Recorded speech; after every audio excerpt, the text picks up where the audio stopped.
Okay. Book number 2, right? Pardon me? Book 2. Right? Book 2. Oh, speaking of book 2, who doesn't have book 2? Fifty. You have book 2? I only have book 1. Okay, here's book 2. Someone else I thought was missing book 2. Oh. And I think a number of you are missing book 3 and 4. 4 hasn't about to be printed. Who doesn't have book 3? And you. I think everyone has 4. I'll send you that. I don't think I have any but 1 and 2. So we still on book 2. Yeah. I was just good. This is all we need. Discussed it. Yeah, Oh, nice. Hey, how are you? Excellent, how are you? Are you doing the class? You have book 3?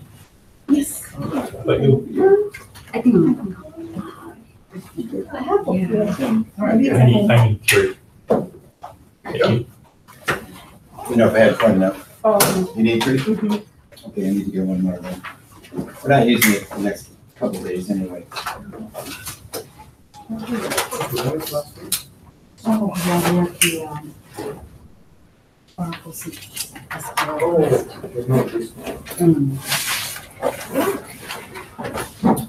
Okay. Project schedule management. Used to be called project time management, which was kind of funny. It's really about building schedules and maintaining schedules. So this version of PMP they kind of said, oh, it's schedule management. Yeah. But the consensus came up with that because it made sense. We've got 5 processes in planning and 1 in control. We're going to have plan schedule management, define activities, sequence activities, estimate activity resources, develop the schedule. Then in controlling, we're going to have control the schedule. So here's some of the concepts. What we're doing with the schedule really is putting together a detailed plan on how we're going to do the work. And it shows a lot of the hows and whens and the timing of everything. It becomes a good communication tool. Similar to, the WBS gave us that good visual, big picture of the whole thing. Schedules can do that kind of thing too. We got a good schedule put together. It helps us also be able to see where we can do some changes without really impacting the overall project that much, where we can do value adds. And help us see where we got risks. A lot of times risks come up, especially if we don't have all the resources we need, which is often a common problem. Trends and emerging practices. Well, all projects have uncertainty, and so it seems funny that they're saying high levels of uncertainty and unpredictability. Well, if it's a predictive project we've done over and over, probably a pretty good idea. But a lot of things are new and different. Whether it's construction or IT world or web development, finance, medical, technology, whatever, there's a lot of uncertainty a lot of times. So what we're going to be doing really is working on adapting and fitting in as good as we can with what we know. Iterative scheduling. It's funny because we use rolling wave planning in predictive models. We build out great detailed near-term stuff, and the stuff that was 6 or 8 months out, maybe just at a higher level, and then detail it out when we get closer to it. In Agile and Adaptive, you're doing just small bits of work. So you're doing your it's kind of like rolling wave planning too. You're doing great detail on this 2-week batch of work and then this 2-week batch, and probably aren't worried about what's out 6 or 8 months. And in the Agile world too, they're talking more about their product backlog, and they talk about burn down charts, which is knocking off the top features that they want to do in this project. On-demand or cumulative flow diagram. It's kind of a new one to have it in here, but I think it's really related more to the manufacturing side of things. And with that, it's doing a little bit of the same thing that we did with the iterative ones. It's pulling things off the backlog, requirements off the backlog and getting them done. The incremental side of it is, building the product, and we'll add some features to it, add something to it, keep enhancing it. And this bottom one I wouldn't worry about too much. It was kind of a point EVM is earned value management, which we'll get to later. And it's talking about trying to figure out the schedule performance index in terms of what we've completed in the schedule, earned schedule, and the actual time it took to get that work done. Tailoring considerations, what kind of approach are we doing? Are we doing agile? Are we doing predictive? Or one of the others? What resources are available? And not just people. I know in my world, a lot of times it was people that was the problem because we had dozens of projects going on simultaneously. And if key experts were tied up in other projects, that would impact us quite a bit. What kind of project is it? How difficult or how new? Is it something simple or is it real complex? Are we talking about new technology or something new that we haven't done before? And on the agile side, they're going to be doing these short cycles of work so they can get those done, review them, and move on to the next bunch of work.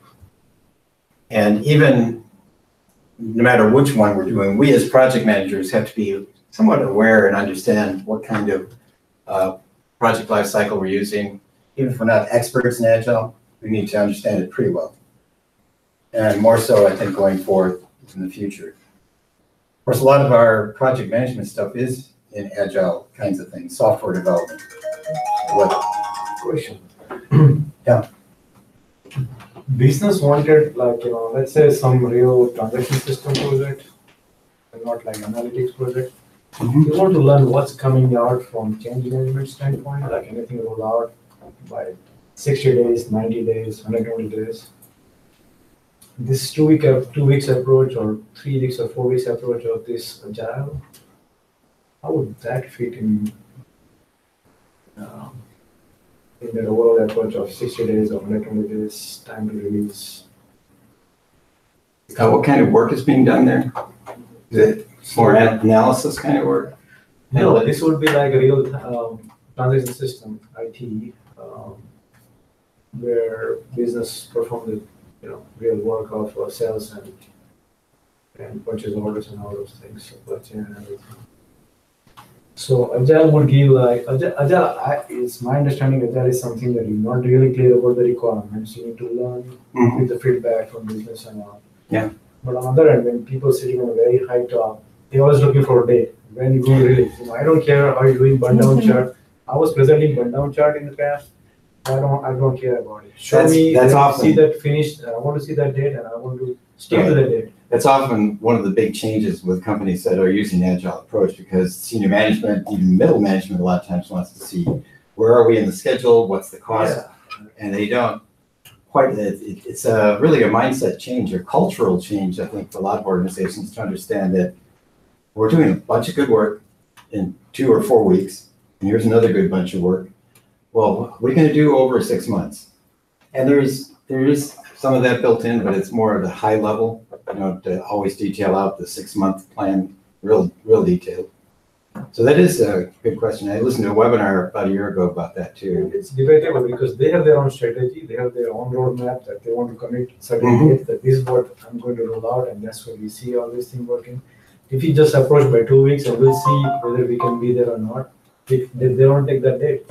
Even with Agile, though, when you're doing the 2-week bits, you've also got that long list of all the requirements. So you're not just, you're doing the detail work, building it, finishing whatever you plan to do in the product in 2 weeks. But if feedback comes back saying, hey, this is not good, so add more stories and work on it and push other stories in the backlog. So that time would impact, when you finish instead of 1 or 2 months, it might go to 3 months. Actually, that happens usually when I think the high level management is not very clear on what they want. I mean, if the requirements are clear, this is what my experience is because I'm in IT as well. They are not too clear on, okay, we want dashboards, right?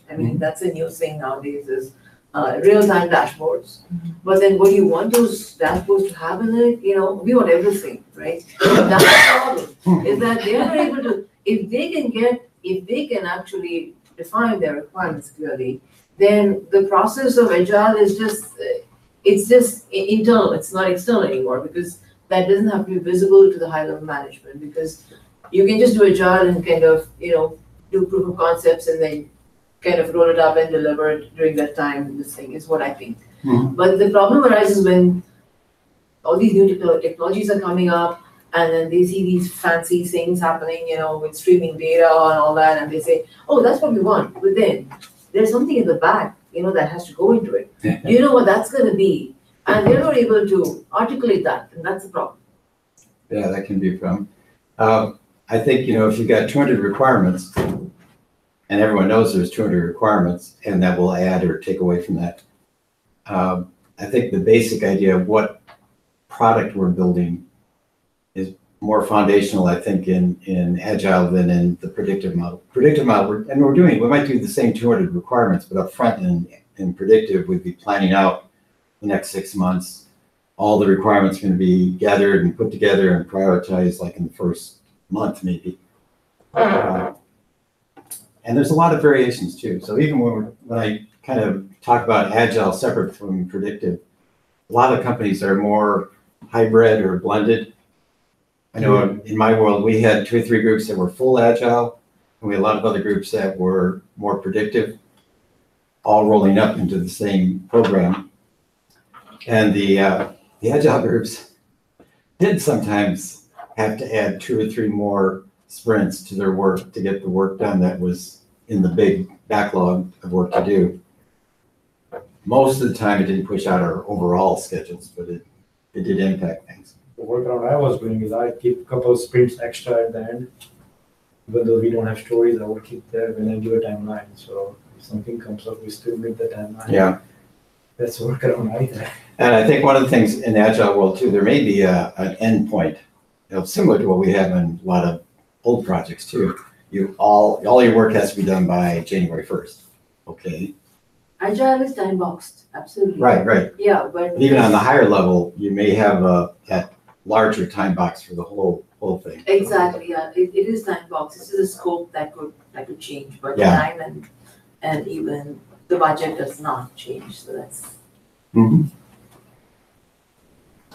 So here's our 6 processes. I won't spend time on that 'cause it's hard to read. So the first one is plan the plan. Plan schedule management is going to be putting together how we're going to develop, manage, and change schedules over time. Define activities where we're actually defining the activities we're going to be putting into the schedule. Sequence activities, talking about putting in a logical order. Estimate activity durations is how long are the work periods going to be for the work. Then out of that, we're going to develop the schedule. We're kind of putting all this together, putting together a schedule model, and we'll come up with our final schedule. Then managing control, we're going to look at that schedule, see how we're doing, see where we need to make changes, get managing any approved changes to the schedule. So just a picture view of everything again. Here's some of the things we're going to be talking about, various schedule management processes, developing the schedule, network diagrams and various kinds of charts, network diagramming techniques, more. There's a bunch of abbreviations, but there'll be a lot more spelled out coming up on it. It's precedence diagramming method, critical path method, PERT, terms like slack, float, lead, and lag. A critical path. Ever hear of critical path? Yeah. That's going to be one of the key things that comes out of this. I'm talking about different kinds of relationship between activities. So when it's talking about precedence relationships, we'll see there's 4 of those. ES, EF, LS, LF has to do with early start, early finish, late finish for various activities. Actually, I need to take critical chain out of there because critical chain was one of the things they had in the 5th edition. And I actually searched for it in the 6th edition and it's no longer there.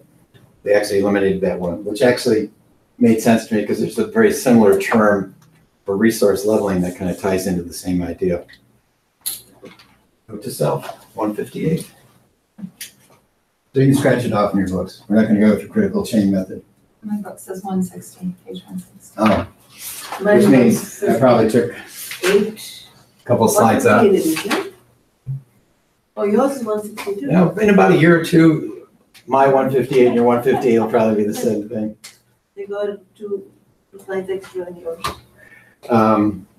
Mine's the same. Depending on when these were printed, unfortunately, they printed a bunch up right away. That's okay, we have a lot of material to work with. So Yeah, we have things quite a like- bit. Oh, I'm missing one. Oh, well.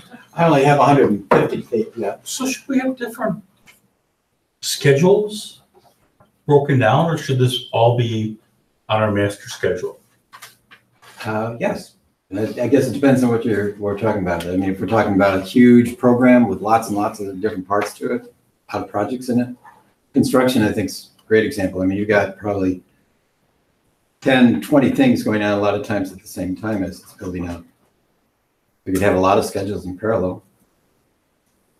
My world, we had, well, at the peak of my time at Motorola, we had maybe 55, 60 projects in a program, all going on at the same time. And so it was pretty complex. And we actually did link those into a high-level schedule for the overall. We'll talk about different estimating methods. 3-point per calculations. How do we compress schedules when we're off track or falling behind? And there's two main methods that they have cited: crashing and fast tracking. We'll talk about those. Bar charts, Gantt charts, milestone charts, and a little bit about the adaptive approaches too. So schedule management includes everything we're going to do to complete the project on time. Okay, yeah, makes sense.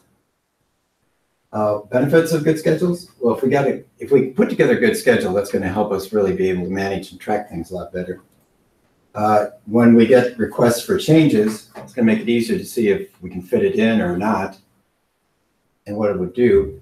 We'll talk about resource optimization in a couple different ways, but we don't want to work people 80 hours one week and 10 the next. We want to try to balance off their work a little bit. Putting the best people or best resources on our critical path work. Got a good schedule put together, then we can make data-driven decisions. That's kind of what that's talking about. And we'll see, similar to the WBS, gives us some good visual tools to use with the team. Hopefully, I know the bottom one isn't always the case, but hopefully everyone knows what we're doing and has a good idea of the schedule that can help reduce some of the stress, as long as we're working people 40 hours and not 70 hours a week. So plan schedule management is going to provide for us the plan and how we're going to develop and guide and direct the schedule throughout the project. There's the inputs and the flow, the ITTOs. And I already mentioned what ITTO is, right? Inputs, tools and techniques, outputs. Because that's hard to say over and over 49 times. So we throw in ITTOs once in a while. ITOs? I don't know. ITTOs. Key inputs would be the charter, whatever's been put together in the big plan, because all these things are going on in parallel. So it's not like we have the big plan all buttoned up. But the scope baseline is going to be one of the key things. What kind of development approach we're taking, any other information we put together at this point. Maybe some environmental things that'll guide us. On the OPA side, we probably have past plans and stuff that we can often build on or just copy and paste. Pretty much, not completely. You might need to update dates and things in there. Tools and techniques, expert judgment. So our smart people that have worked on building schedules and managing before are going to be important here. And I think I mentioned it once, but I'll probably mention it 5 or 6 times in the next few weeks. What's expert judgment always? Tools and techniques. Tools and techniques, right. So when you get those, these are inputs except or outputs except. You see tool and technique in there. That's the wrong one. The amount makes it in, and these are all tools and techniques, and you see expert judgment in there, and that's probably correct. What kind of method are we working with? Are we doing predictive or incremental or adaptive kind of life cycles? What software do we have to work with? Are there some industry standards that could help us? There are so many good organizations with lots of information in every kind of industry that I know that can be very helpful. One of my students came up with a little cheat sheet, which I really like, although I haven't gotten the newest version of it, from the AMA, but not Medical Association. It was American Management Association. put together a fine little summary of the PMP processes and formulas and stuff. Little 2-page cheat sheet. I really like it, but I haven't found out if they got a newer one. And I was only able to get it because one of my students was an AMA member. And for 1 month, they made it free to everyone. Pull that one in. So the outputs of this will be our plan. How we're going to develop and model our schedule. We'll probably go through some iterations on figuring out the length and everything. What level of accuracy do we want? What units of measure are we using? A lot of people use hours, might use staff days, staff months. Links into our organizational stuff and how we're going to maintain the schedule. And we have some control thresholds. Are we going to say, you know, if an activity is off by 2 days, 10-day activity is off by 2 days, maybe not too bad, 3, 4, red flag, time out, what's going on there? Rules for performance measurement. And we'll talk some about trying to figure out percent complete for various activities or ways of getting around that without, you know, just setting up some kind of hard rules. Control accounts, tied into what we're doing with the costing side of things and how we're going to do these earned value management techniques, measure things, how we're going to report things. So 6.2 is defining activities. And what we're doing here is we're taking the work packages at lowest level of the work breakdown structure and breaking it down into activities. I like the fact that they emphasize defining activities and not tasks, because it's a process really breaking it down to that level that we need to go to.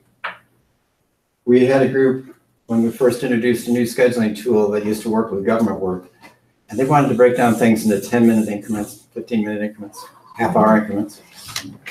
Well, when you translate that to somebody's timesheet, you'd have 50 activities on it. And people started saying, hey, can I have an hour a day to fill out my timesheet? No, not a good idea. And we eventually, and they caught on pretty quickly, so they raised it up to a more manageable level. And then, you know, the rule of thumb they even said was like 1 day to 2 weeks worth of work. It's a good rule of thumb for the size of an activity, not 10-minute, 20-minute increments. They weren't doing government work anymore. That group was spun off to General Dynamics, I think, or something. So they had to worry about that. Mm-hmm. So we're taking those work packages and breaking them down into these smaller parts. And when we get it down to this lower level, this is also going to be where we're going to be estimating and assigning resources. We'll see in parallel to this, that's where we're going to estimate our cost too. And so this is where we're going to be really monitoring and controlling the work and managing what we're doing in the project. Inputs. We just put the schedule management plan together and we're assuming we got most of the baseline from the scope coming in. Oh, scope baseline had 3 parts. What are the 3 parts?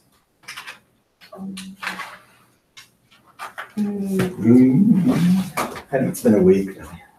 Scope baseline had. There's 3 parts. Scope statement, WBS, WBS dictionary. It's the only baseline that has subparts. The other 2 baselines are cost and schedule. They're okay. Oh, no, lower parts, but. Scope statement? Scope statement, WBS, and WBS dictionary. Scope base. I bet if I went back a few slides, about 120, it probably says that back there. I just remind you once in a while on that because it's the one baseline that has these subparts. And the plans and the baselines are all that PMI considers to be plans. Not a big distinction, but everything else, reports, requirement stocks, they're all documentation things. On the enterprise side, you know, kind of organization and culture we have. You mentioned PMIS, Project Management Information System, which is all the tools and things that our company may own. I used to think that should have been under OPAs, but I think what they're saying there, that's all these tools that corporately is being used, not necessarily owned just by the project team. So finance may use SBase and Hyperion for other stuff. Marketing might use it. So it's not just our tool. But on the OPA side, we probably have a lot of history, policies, guidelines, procedures, templates. I know we use a lot of templates, so I'm pretty familiar with that. Tools and techniques, there's our experts again. We had teams that worked on schedules within almost every division or subdivision. And what they're doing is decomposing. You know, when we did the scope and created the WBS, we were decomposing it from those high deliverables down to the lower level. Now we're taking those work packages at the bottom of the WBS and breaking them down into the activity level. Rolling wave planning could come into play here.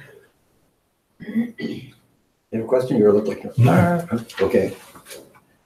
Again, we're going to be building out the near-term activities in great detail, and the higher, further out activities may be at a higher level. I know we did that both for the schedules sometimes, but also for the resource assignments. I've had specific 20 people assigned to do this work now. Future, we might have had what we call a planning resource, which is just a placeholder for 20 people maybe. And as we're going through this, we'll continue to go through those iterations and their favorite term, progressively elaborating, building it out, and probably have some meetings to work on this. Outputs of this will be the activity list. All the scheduled activities, and they'll have identifiers, and we'll have related WBS IDs and stuff built into them probably too. And each activity will describe what work we're doing and what part of the scope of this project we're going to be getting done there. We may have some information too about what's going to come before and after an activity, so predecessors and successors. The resource requirements, maybe how many people or how many pieces of equipment we're going to need, who's responsible. And we talked about constraints and assumptions back in the charter and the scope, but we're probably building those out a little bit more. And we'll talk about leads and lags and perhaps imposed dates too. Might have a milestone list. We had some basic milestones back in the charter, but here we're going to actually build it in the schedule. And those will be significant events. Some may be required by contracts or I think milestones, a lot of times I think of third-party vendors or suppliers. Getting paid. Yeah, getting paid or delivery. 20% at this point. Yeah, or delivering their product to us at June 1st. Oh, it's June 6th, they're 5 days late. More optional ones. I think even in a lot of companies, we have corporate milestones too. So I know in my world, we had M-gates. Well, at Motorola, we had M-gates. And each one was a specific point within the life cycle of the project. It was funny that we had M-gates that went from 15 down to 0 at the end of life. And when our division was sold to Nokia Siemens, they used P-gates, I'm not sure what the P stood for, but they went from 1 to 10 the other way. So that was kind of confusing. We were slicing down from 15 to 0 from the Motorola thing. So for 1 year, we actually had to put both designations on all our reports and stuff so that, oh, okay, M-gate 5 is really P-gate 3 or something like that. Could be Project Gate. Pardon me? P-gate could be Project Gate. Project Gate, yeah, probably. That was a combination of Nokia and Siemens groups. So it wasn't like M-gates or S-gates. S-gates? Escape? No. Even this early on, we might have some change requests, but probably not a lot yet. And updating some plans. And they mentioned these baselines, but these would be in the early stages. These wouldn't be the final baselines, but I'm kind of surprised they even list that there. We just have a list of activities at this point. Sequence activities, and I'm going to be putting these activities in logical order. We do this first, then we do this next, and we do that, and so on. Schedule management plan, scope baseline, documents, activity attributes, activity list that we just put together, milestone list, maybe some enterprise and organizational things that will affect us here. We're doing predictive projects with similar past history. Probably can pull in a lot of those old projects and almost copy them. A bunch of terminology in here. We're sequencing activity float and slack And if you don't have this slide in your books, I updated it at some point. Hopefully you do. There's a activity float and project float was kind of not clear. You do have it or you don't have it? I don't have it. You don't have it? I have it. You have it? All right. I'll I print up a actually couple of do. these. I actually do. It's not distinguished in color, okay? Oh, yeah. Yeah, that's unfortunate because we're doing these in black and white. Last batch of books were updated, but then some had already been printed, so I just want to make sure you didn't have the old one. My first class, I ended up printing out every once in a while a page here and there that was missing. But activity float's talking about individual activities, how much they can slip or slide and not push out the activities after it. So float and slack are kind of synonymous terms. I think you'll see both of them used. Project float is really talking more on the whole project, how much it can slip without pushing out our targeted end date. We put a schedule initially together, we may say, okay, it's going to take 6 months. We get partway through it, we have actually picked up 2 weeks. We're going 2 weeks ahead of the schedule, but we'd have 2 weeks of project float then. Early start, early finish is talking about the individual activities, how early they can start and finish based on whatever dependencies they have. And late start, late finish is similar, but how late can the activity start and finish without pushing anything out? We'll have a lot more on that when we do some network diagrams. The float is calculated by subtracting the starts or subtracting the finishes. And they should give you the same number, otherwise I made a math error. It says there's 1 day float, both of those should say, it should be 9 minus 8 and maybe 7 minus 10 minus 9 or something like that. They should give you the same number. So it'll be float on activities, and then it'll be float sometimes on the project, especially if we're doing really good, moving ahead of schedule. PDM, precedence diagramming method, yeah. Can you clarify, you said something about the difference between activity float and project float, the first two bullets on that. So they're both called Slack. Yeah, slack and float are synonymous terms. When we're talking about the activity, we're just talking about, this activity is 10 days, but it could go, if it slips out 2 days, it's not going to push out the rest of the schedule. So the activity could float and. Has a little bit of float in it. Okay. We'll see some examples of this. If we got a main critical work and it's taking 20 days, and we got an activity that takes 2 days, but it doesn't really tie in with anything, doesn't need to be done until the very end. That activity would have a lot of float. And on the project side, ideally, if we put a plan together, we should be able to say, okay, this is my plan. Now, if we had something dictated to us, and it looks like it'll take 5.5 months to do this, but we've been given a deadline that we have to be done in 6 months. Okay, that's probably a good thing that we are starting out with 2 weeks of float then on the project. Always good to have float. Yes. Float's good, yeah. Yeah, you never know. Positive float is good, I should say. Wiggle room. Yeah, Wiggle because you never know what kind of, Yeah. So precedence diagramming method, this is what we're going to be using to figure out the critical paths. And we're going to talk about some different terms here. Basically, what we're going to be creating is a box to represent an activity. And they sometimes call it an activity on a node or arrow diagramming method. So this box is going to describe what the activity is. There'll be arrows then showing the relationship between one activity and another. And very often we do this with software. I mean, Microsoft Project's pretty common to a lot of people.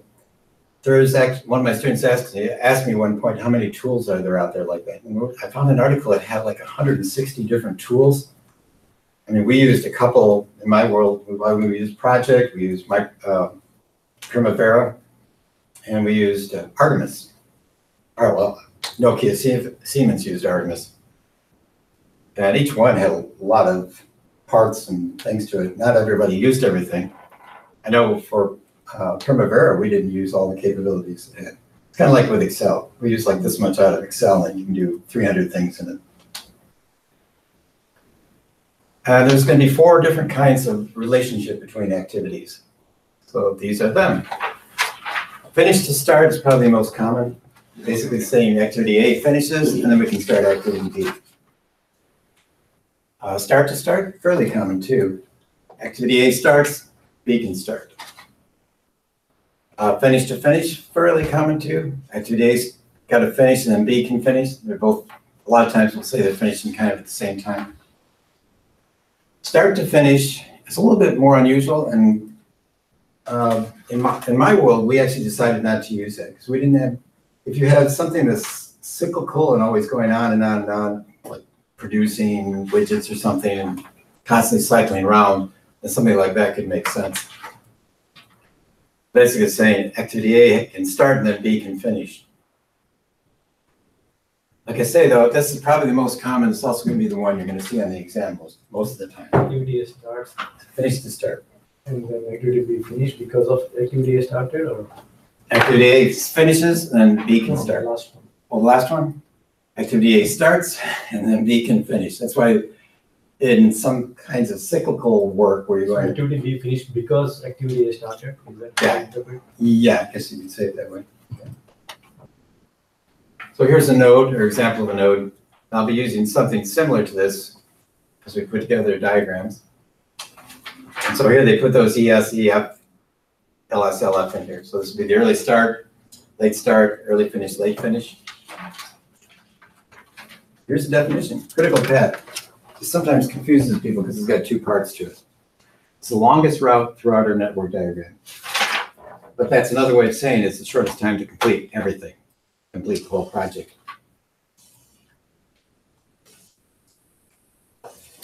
There may be different kinds of dependencies that we have to look at.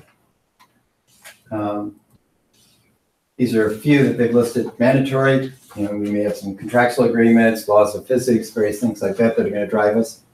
Discretionary, things that we've learned from best practices or things we've done on other projects. Internal, external dependencies too. I think for our world, external is often third-party vendors, suppliers, various groups like that. They may have specific dates they're supposed to deliver to us, and that's going to be probably important that they do. On the internal side, we may have some things that we just, team preference or from our past projects, some preferences that make sense to us. A little bit about leads and lags. These are when we've got a couple activities. A lag is when we have to wait between one activity before we can start the next. We've poured the foundation and we can't start building on it for a week until it cures. That would be a lag. They mentioned putting grout down after the sealer, where they had to wait 2 days to put the grout down. Lead is just the opposite though. That's where we can overlap things some. So they give an example here, which is actually kind of true in my world. System test could begin 5 days before completion of all the development work, assuming we had some work to work on. And actually our system test sometimes started even earlier because it was constantly taking our current software and adding new stuff to it. So a lead's where we can overlap things. A lag is we got to wait. I showed this in the other classes, and we didn't actually like this example because it didn't quite seem to make sense. Did you use punch? Anybody use punch lists in construction? Yeah. Mm-hmm. So basically, what this one is saying, I guess, is we got a punch list checking off everything, but we could actually start doing some of the building of the lot 2 weeks before we're done with our punch list. What is punch list? Kind of like a checklist. Yeah, it's just short. Oh, You have to cut down the trees before you can dig the foundation. Yeah, so it's do this, do this, do this. Mhm. Then you can dig. Yeah, you gotta check for power, you gotta check for water lines. Oh, yeah. You know. Get the permits. Mhm. One of my students up in Gurney was big on that because he was doing a lot of projects for the feds, I guess, actually, and some small road construction projects and different things. For him, most of his work seemed to be that 6 months before they actually started the work because he was doing all these permits and prints and everything else. But it's all important. Yeah, it's all critical, Yeah. that path. But it was only him, or maybe him and a few people working on it. When they actually did the construction work, there were whatever, hundreds of people, lots of equipment and things. That's why still the bulk of our work usually is in execution. even though you got all this preparation stuff, it sometimes gets stretched out a lot. And sometimes a permit could take 4 weeks, sometimes it could take 12 weeks. Right, yeah. And then sometimes, yeah, other factors can come in there and bog things down, slow them down. You mentioned that project management information system again. So we got scheduling tools in there. That's where we're gonna do a lot of this work. You're gonna get real familiar with network diagrams, but you may never see them in a scheduling tool because you probably use simple activity lists or Gantt charts or different things. But we'll have some examples of that. Well, here's a network diagram. I won't use too much about this, but basically it's saying we've got we're beginning here, we've got A, H, and K, really starting at the beginning of this section. H feeds into 2 activities. A feeds into B. B is a start-to-start relationship with C. That feeds into D. These 2 feed into E. And we got a center one here, H feeding into F to G. It's finished to start, but I think this is supposed to be a 15-day lag in there. Then a couple other processes. Interesting little diagram. So we've got a bunch of different paths in here, and they didn't give us much information here, but if we had the durations for each of those activities already estimated, we could probably say, okay, HFG is going to take the longest because it's whatever, 30 days. So the outputs of this will be our network diagrams. So it's going to be a schematic theme of what we're doing. We can have it at different levels, the detail level, or we can have a summary level one. And usually there's some kind of descriptive narrative that goes along with this that helps understand it. And they had some updates to our original activity list that we just put together. Perhaps something new for the assumption log, or maybe we missed some milestones and wanted to add some more. And this is going to be our first exercise. And I need to get you some paper. And this is different from this one, so you've got numbers in ours. You don't have numbers in yours. Voila. I don't know why they did that, but they did it. Magic. You do not have, Don't want to study today. you have that on the slip. Oh, that's what I got, yeah. Tiger focus. Totally fine.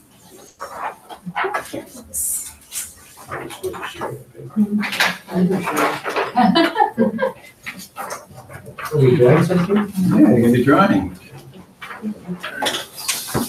You don't need to necessarily draw this one, because I'll walk through this one with I've you. taken all your space, right?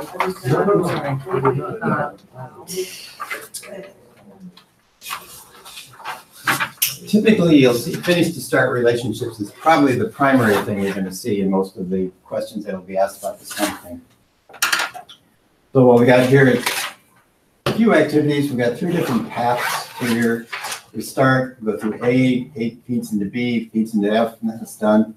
C starts, feeds into B to F, and then C also feeds into E and D into F, and then it's done.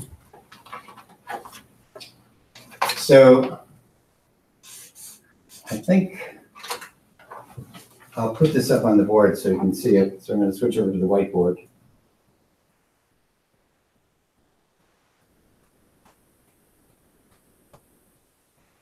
So let me do that here. So remember what you saw there, or what you see in the book, because I'm going to actually, when I unshare, it's actually going to make the screen up there look kind of funny. The odd thing is it'll end up basically being a backwards view of things. It's going to be a mirrored image up there. But I'm going to write it up here, so hopefully this will be fairly clear. We're going to have the start. I put the start usually in a diagram. You don't really have to do anything real fancy. So we got A and C starting. And drawing arrows to them. Then we got B. And B is dependent on both A and C finishing. So it can't start before both of those are done. We're still assuming to finish the start relationship for all these. And C feeds into E, which feeds into D, and then D and B feed into F, and then we're done. And A is 2, B is 3, 3, 4, 2, and 2. This is fairly simple. I mean, we could go through, okay, 2 plus 3 is 5, plus 2 is 7, 3 plus 3 plus 2, that's 8, 3 plus 7 plus another 4. We can probably see pretty quickly what the critical or longest path would be through this So one. F is an activity, it's not a diamond. F is an activity, yeah. And that's supposed to be a 2 there. I'm going to show you the diagramming method that I think is easier to work. I mean, in real terms, this activity starts on day 1 and goes 3 days. But if we do this, the calculations become a little bit harder. So what I like to do is start the beginning activities at 0 and just add the number to it. So this would be 2 and this one would be 3. And carry that over. So 3 plus 4 would be 7. 7 plus 2 would be 9. Whenever you got more than one dependency, you got to really check both of them. So what I'm doing here is what's called the forward pass. We're figuring out the early start, early finish of these activities. B is dependent on both of these, and C is the longer one. So C is going to be the driver of this. I'm going to bring the 3 in, plus 3 is 6. And now I can see what is going to happen with F here. B is not going to drive this. D is going to be the driver here. So I'm going to bring in then 9. You're going too fast. Yeah. I'm adding up too fast. You are What- This is a simple example. Yeah, but we have to understand the process, right, what it means. So- Okay. On the forward pass, the longer duration is going to be the driver. So in this case, since A and B both feed in, or A and C feed into B, and B takes a little bit longer to finish, it's going to be the driver for this one. So I'm bringing over the larger number of these two. So the 3 came into there, plus the 3 gave us 6. The 3 also fed into this one, plus the 7, or plus the 4 gave us 7. Brought the 7 over, plus 2 gives us 9. And this is the longer route feeding into F. B is going to be done, in this case, be done three units sooner than a D. So D is going to be the driver for this one. So I brought in the 9 plus the 2 would give us 11. So the duration of this would be 11. We can see that from just this. We just did a forward pass. So the one, okay, so when you have the start, you go A and C. Mhm. C is the driver for B because it's got greater number of, It's a larger number. It's taking a little bit longer than A. If these are days, it's taking 1 day longer. So B can't start before both of these are done, because they're both feeding into it. oh, okay. Down here, we just have a linear line, but C feeds into E, E feeds into D. Their alphabet's out of order, isn't it? Yeah, it is. When they have D, when that's these are just letters. And then D fed into F. F had 2 dependencies, though. I think those arrows. B and D both fed into F, so F could not start before both of those activities were done. But the driver is D because that takes longer. Right. So on the forward pass, the larger number, the longer duration is going to be the driver. Now we're going to do a backward pass, which is going to help us understand critical path and also float.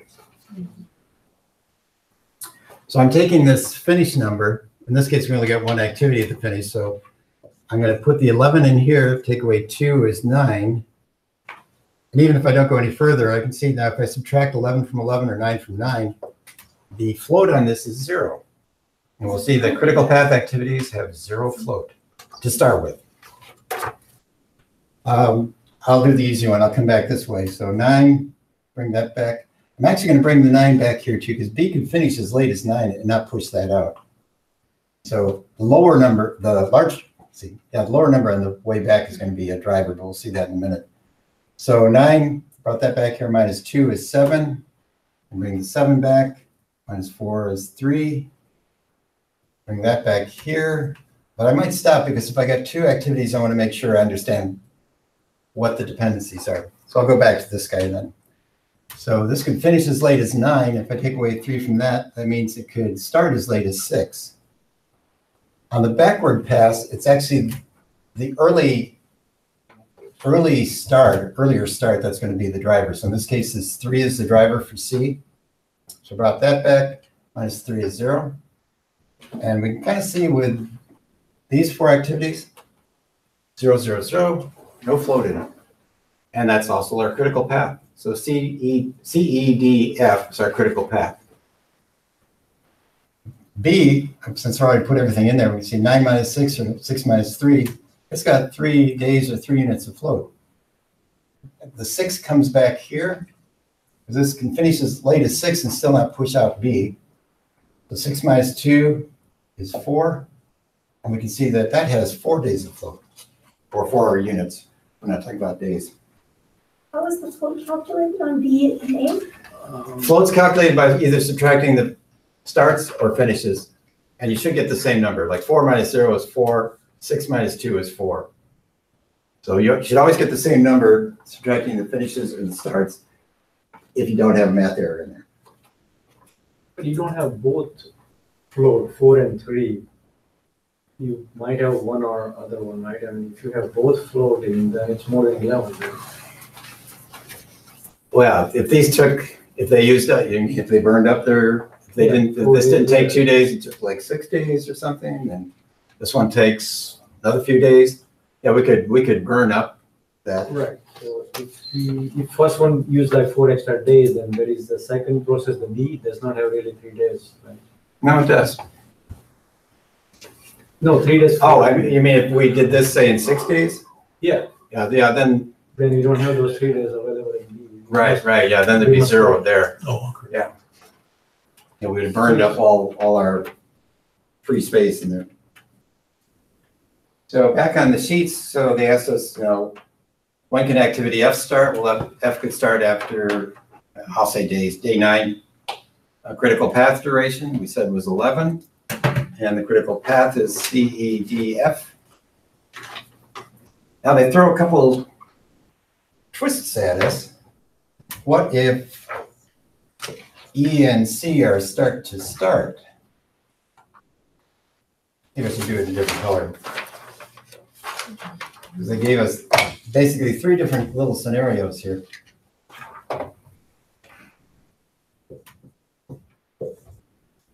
So E and C are start to start, it's still 4 days. And nothing else changes, it's still going to feed into D, so I'll just rewrite D here so you can see it. And this is still going to feed into, I'll make a new F too so we can see that.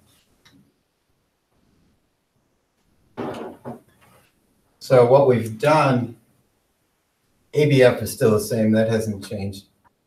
CBF really hasn't changed, but now we've done this. So rather than going across here, which gave us that long path of 11 days, now we got E also at the start, so that'd be 0 to 4. I'll bring the 4 over, plus 2 is 6. And yeah, I'll bring the 6 in because actually this one's driving in at 2. And the new duration for the whole thing is going to be 8. And we actually have 2 paths that are going to be critical paths. 3 plus 3 plus 2 is 8. 4 plus 2 plus 2 is 8. So the whole thing's a little bit shorter by doing this start to start. But now we've got 2 different routes that are going to be critical paths. You got the same duration. Blank looks. So where does the C fall in on your start? Where do you absorb the C? See, well now. Oh, so now you're just dropping it, you're working on it at the same time as E. Yeah. You're doing He's got three activities starting with that second thing they're saying. That these are start to start relationships. So basically we're saying A, C, and E are beginning the project. And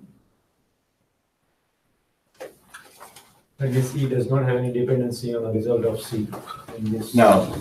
Well, it's dependent, but they're starting at the same time, basically. So they actually made it start to start instead of finish to start. But you're Up probably here was finish to start. Will you require more bodies to do that? perhaps. We're not doing resource assignments now, but we might, yeah.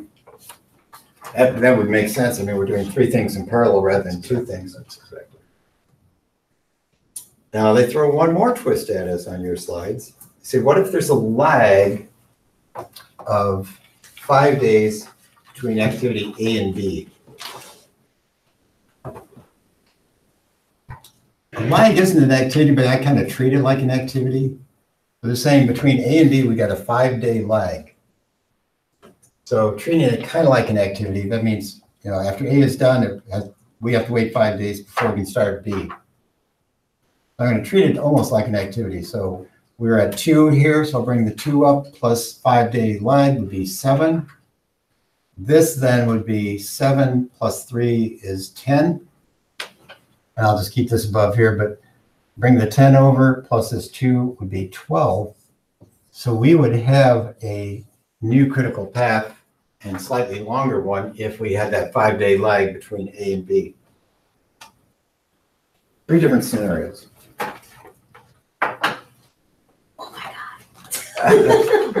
Oh no, oh no. And that 5-day lag is because some new activity, or that's They didn't say why, they just said, you know, what if there's a 5-day lag required? between A and B? That's why they need project managers, otherwise they automate the whole time. This is why everyone loves Microsoft Project and various tools like that, because it's a lot easier to do it with a The tool. logic in this will take care of. Well, you're still Oh, you required to know this manually to be able to do this. Yes, sorry? somebody asked question. Yeah. You will be asked questions, you will be drawing some network diagrams. As a matter of fact, I'm going to draw a number of them today. It's actually the next question in here is a typical thing you might see in the exam. Now, this might be an exercise that will cover 2 or 3 questions. So, you know, if we're taking a minute per question on the average, this is probably one that's going to take a little bit longer because you have to write out the diagram. Scheduling exercise. Oh, Is that? what fun. What fun, yeah. So you've got some blank paper. By the way, I'll just walk through this a little bit too. So you've got the activity IDs here, the durations form, and it says, what is the predecessor? So A doesn't have any predecessor, so that's our first activity. That's right at the start. I usually look down the list because I see, wait a minute, C, D, and F are all dependent on activity B. So we got 3 things that are going to be driven by activity B finishing. And we got some double dependencies down here. Then J, activity J has 2 predecessors, H and I. K has 2, C and J. So I'll put this on the board, but I'd like you to try to work at it and see what you can do. Absolutely. Or maybe I'll have you put it on the board.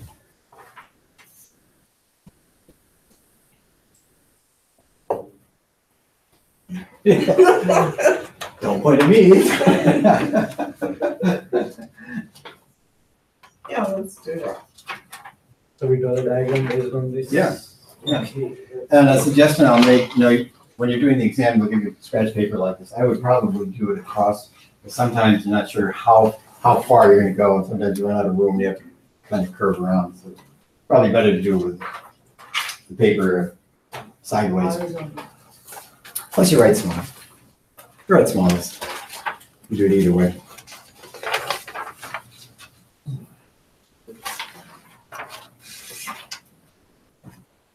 And I think they did give us a hint with this one. Just slip it. Next slide actually shows network diagram. Don't look at that.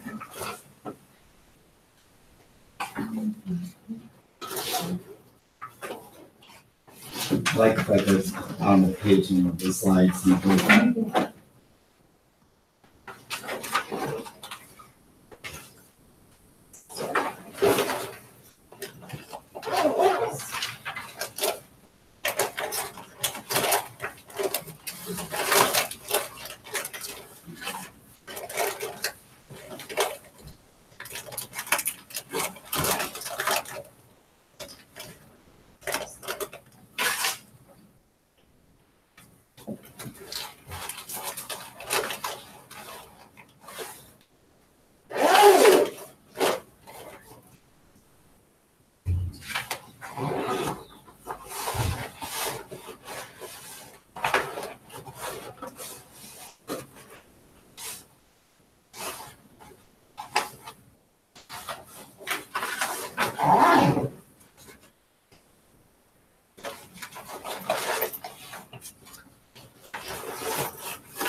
Yes, I have.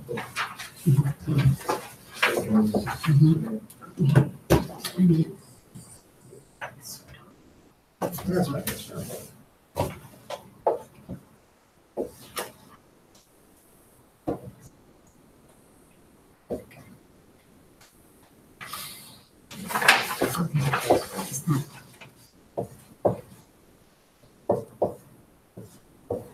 I don't need this. I need that.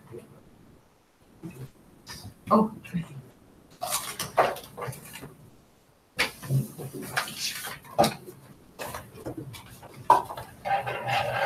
There you go.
You got something that looks sort of like this.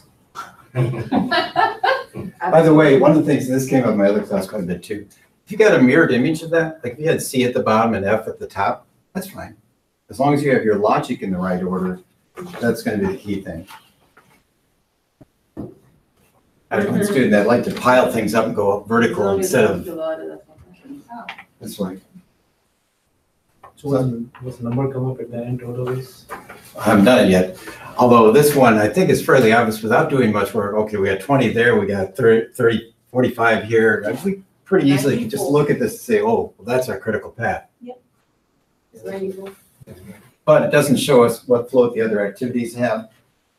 And so, I mean, we're going to see that it's going to give us 0 float on those activities, but D, E, and I, and C are going to have different float. Okay, I still don't know how to calculate the float. E, I, and C have. And do you calculate the float on the backward pass? Yeah, because we need to have the early start, early finishes, late start, late finishes to make that subtraction. And so I'll walk through it on this one. So forward pass, start out with 0 plus 15. Carry the 15 over, plus 5 is 20.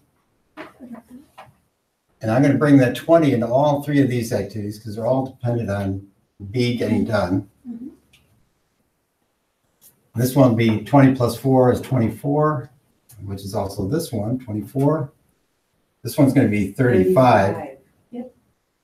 I mean, we could see, I mean, just looking at, once we get that together, I mean, 5, 15, 15, 30, 20, it's pretty clear what was going to be the critical path. So I'll keep going on that one. 35 plus 30 is 65. 65, 69. You're graduated from high school. Did I date myself? When I got more than one dependency, I usually like to try to follow the others through. So in this case, I'll go back to D. This was 20 to 24, so I'll bring over the 24 plus 3 is 27. 27 plus 10 is 37. Now I can see J is going to be really driven by H. This one's taking quite a bit longer. So we're going to bring in the 69. Plus 20 is 89. And now I can see what I'm going to do with K. K, well, this is pretty obvious. C is way back there. J is 89, so I'm going to bring in the 89. Plus 5 is 94. So our total duration is 94. Again, this one's fairly obvious. A, B, F, G, H, J, K is going to be our critical path. So I know that the float on the critical path activities is 0 when I start out, so that'll be easy to calculate. But I'm going to do the backward pass now. So I'm bringing that final total into here. Minus 5 is 89. I can bring the 89 back to both activities that are feeding into it. So 89 minus 20 is 69. Easy route, since I know this is going to be the critical path. These are going to be the same numbers on top and bottom. But I should remember that I'm doing the math. 65 minus 30, yeah, that's 35. 35 minus 15, yep, that's going to be 20. I'll actually go all the way back because I know that this is the critical path. Minus 5 is 15. 15 minus 15 is 0. As we subtract the differences of the starts and the finishes, we see we got 0, 0, 0, 0, 0, 0, 0. Confirming what we were guessing at already. That's the critical path. Now I'm going to go back to these other guys. So 89 minus 4 is 85. I'm going to write this here because I squished it in a little bit. That's 65 days or units of float. I'm going to bring the 69 back here. Minus 10 is 59. Bring the 59 over. Minus 3 is 56. 56. Minus 4 is 52. And this is on a linear line here. So it just happens that's going to be 32. This is going to be 32. This is going to be 32. All of them are going to be 32. So where did you get the 59 on E? I brought back the 59 start from here and put it in here. Oh, okay. And then you subtracted 3 to get the, Yeah, to get the 56. Brought the 56 back, subtracted the 4 to get 52. 52 minus 20, 56 minus 24, and so forth. All we're going to be 32. Yeah. Now, this is helpful for a project manager too, because if I was a project manager, I'd be putting my best people and resources on those critical activities. Got some college grads or people that are, man, fairly good, but not too far along.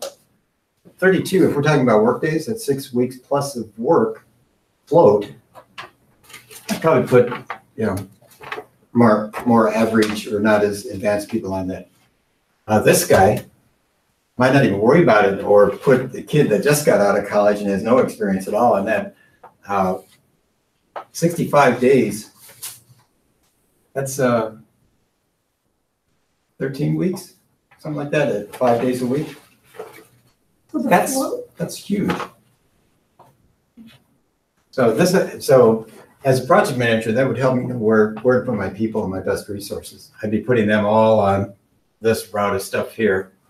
Now we'll see that occasionally you might have a near critical path. Like if one of these just had one day of float, well, that's a near critical path. If it slips one day, then it's another critical path. This case was so pretty big differences between each of those for routes. D, E, and I, the float is 32, Yeah, each activity has 32.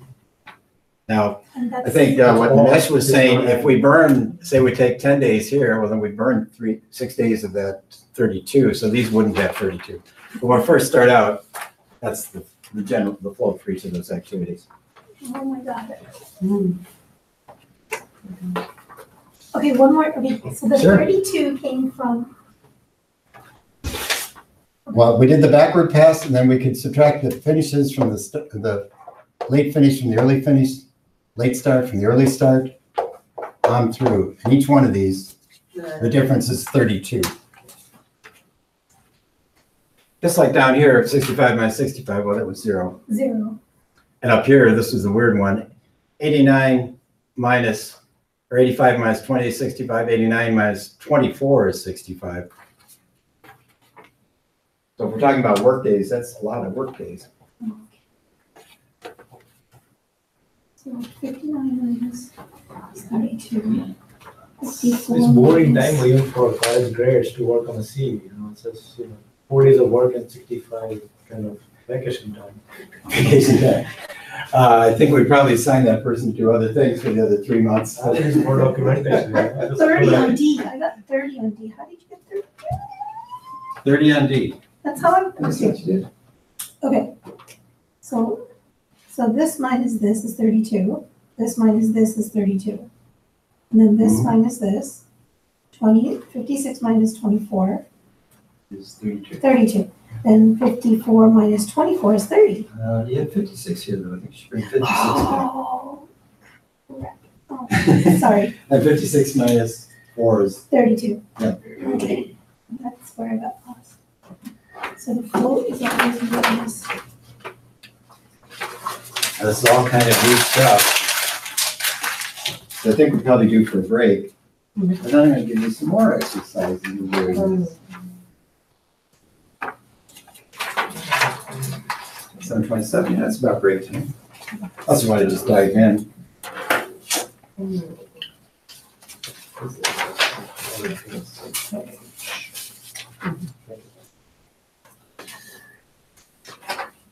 Do you need more paper? You have plenty of paper.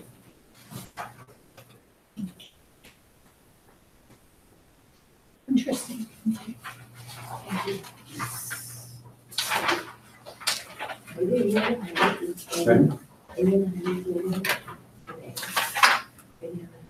Not yet.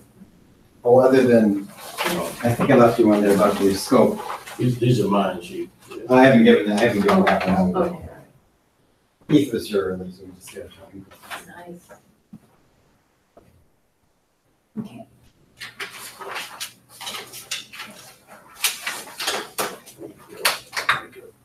Coffee? Okay.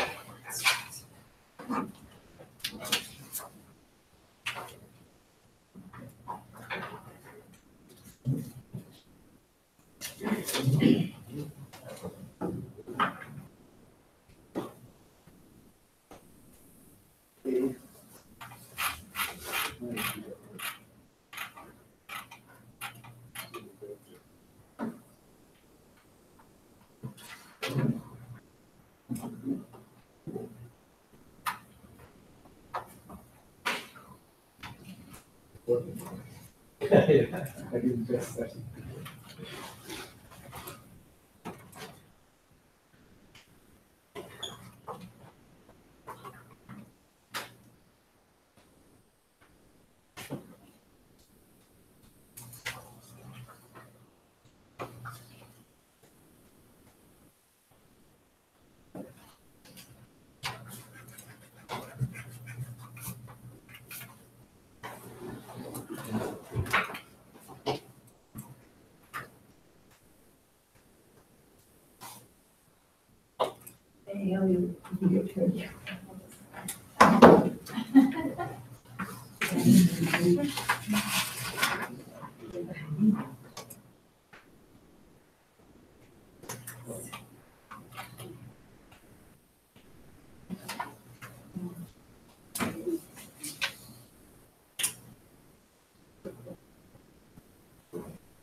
Build one is actually the same model type of thing.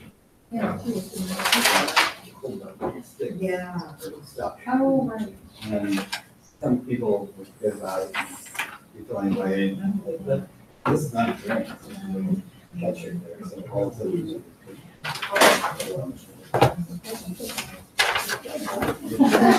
It's been wet and dry and.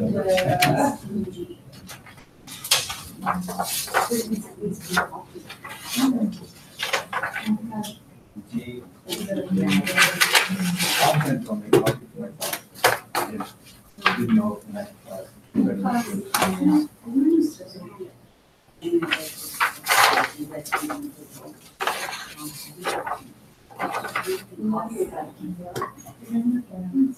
It has actually done 5% or 6%. You don't get the jitter. And if you, I don't drink much coffee after noon now. So, usually I drink it all day.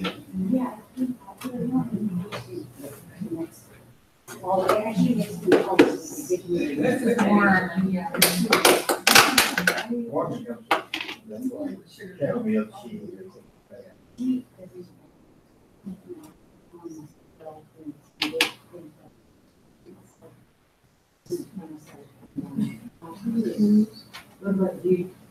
I do coffee in the morning. Real Real coffee. Yeah. I heard the same TikTok on my husband.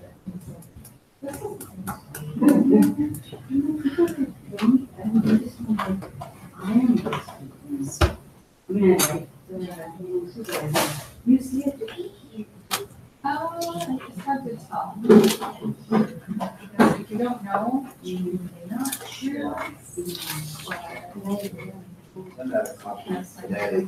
We used to grind all these. But I mean, like this and that. Back in instruction. This one for this. What? Both are the same.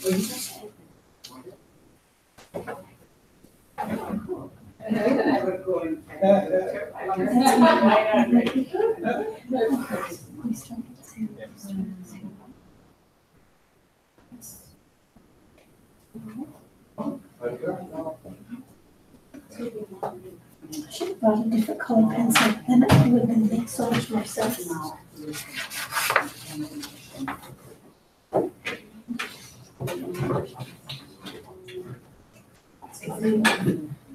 Yes, have coffee, you need that, then regular, small, tea. Oh, Yes. Coffee. I'll go with tea. Get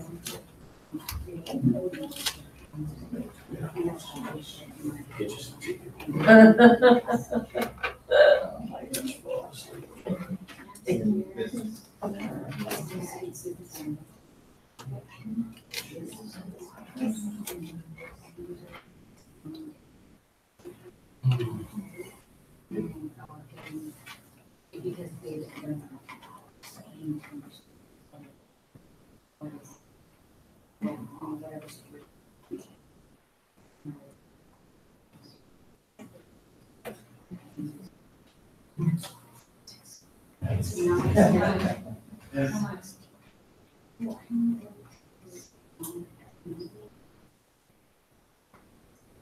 I'm not a business analyst person, although I did business analyst type stuff quite a bit.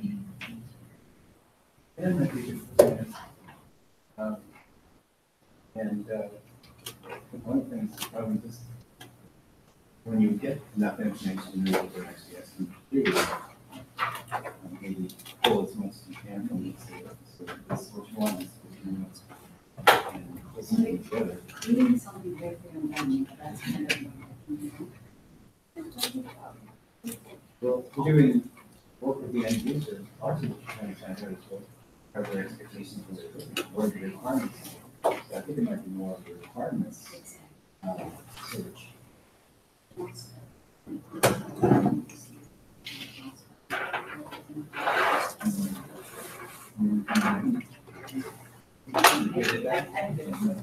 You're not.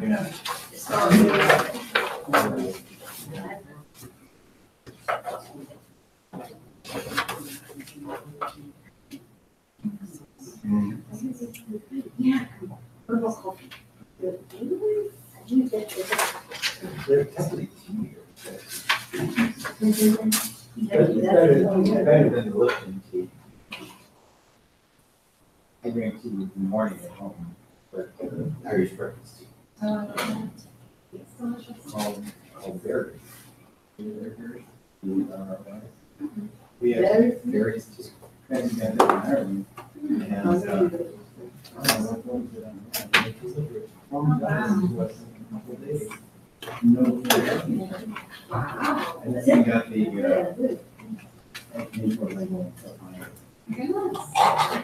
we got the boxes, they're a little bit bigger, they got the bags.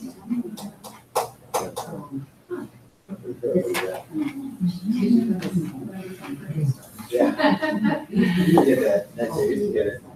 He doesn't, yeah, I can do it right away, so I'll be up to it. Okay, I did something wrong, that's for sure. Really smart. I'm fasting. I'm fasting. Yeah, you need So food, I that's why. can't break my fast at like 20 something. What time do I break my fast today? Let's see. That's all day, just for.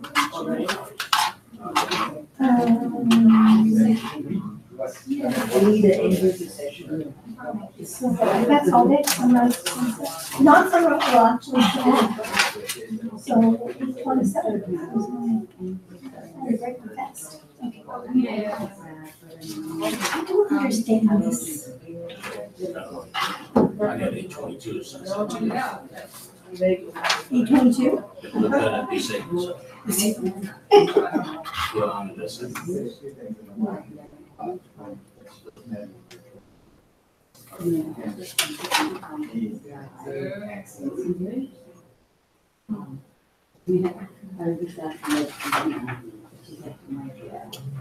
don't have my emotion, how good. Hey, Bucks. In a good way. Yeah, yes, I have a lot of friends who come and say. Psych them to doing something that they were too afraid to do. That's what That's not very much. That's motivating. motivating. I think psyching you. Psyching. Yeah. Okay, I'm kind of lost. It's negative, but it's the same thing really. Brainwashing. My critical path is 26, It could be feeding. but then when I did my, I don't do that. But then how is that he ever seen? Like somebody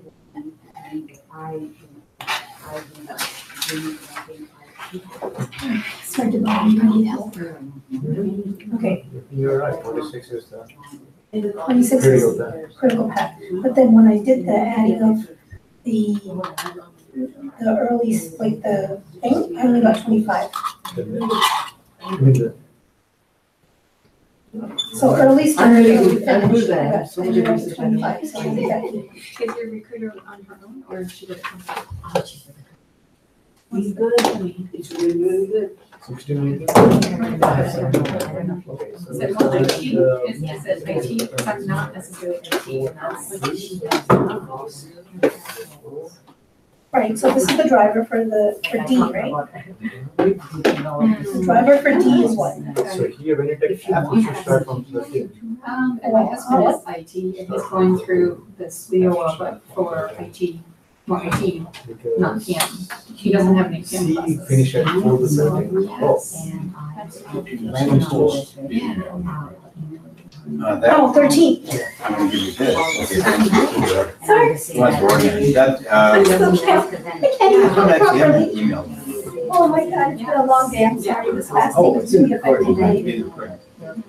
I have to remind myself, don't fast on the days, It's one of that. I cannot support. Yeah. you're on critical path. I want to.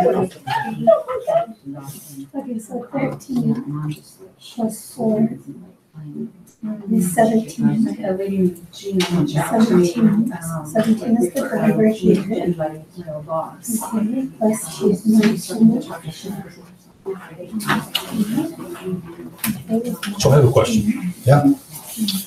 We were trying to make a diagram. Uh-huh.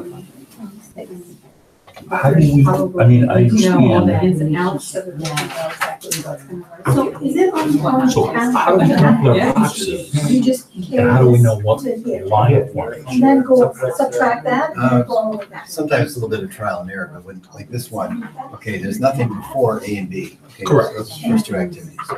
Mhm. Then I usually look at, okay, what's feeding, what does A feed into, what does B feed into? So A and B, you feel should be on the same line. Yeah, Great, yeah, she wants that's to. kind of how I do it. Okay, so what difference is it if we do A on the top line and B on the bottom line? No They both difference. feed the, As long as your relationships with the rest of the following activities. That's why I tell people that, because if it's a mirrored image of what I put on the board, but the logic is there, it's fine. Yeah. I mean, because that's actually what I was thinking is, why couldn't I do That's. A and B Yeah, wow. both feed into C? They don't, though. They both feed into D. D is predecessor of A. So if you call that D, I agree with you. A feeds into C as well.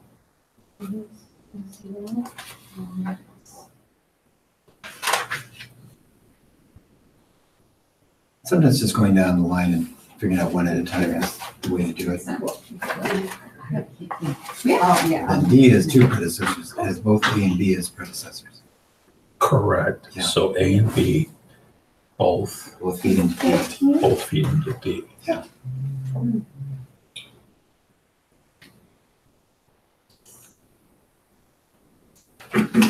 And C also feeds into D. That's a predecessor for feeding into F. Those are the things that, those are the, these are, E is predecessor of D. So E's going to come after D. Mhm. Then F is fed in by both C and D. So these are the predecessors for these activities here.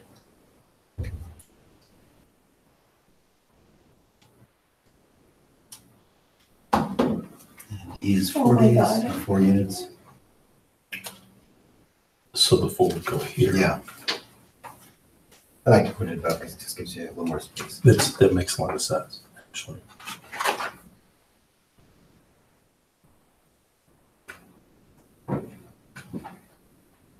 And then F and G should just follow it in line. Yeah, because G feeds off of F, Mhm. and then H feeds off of G. So F, G, and H are in linear. There is no H. Yeah, last activity is H. Oh, okay, okay. So start with the activity letter and then figure out what's before it, what's the predecessor.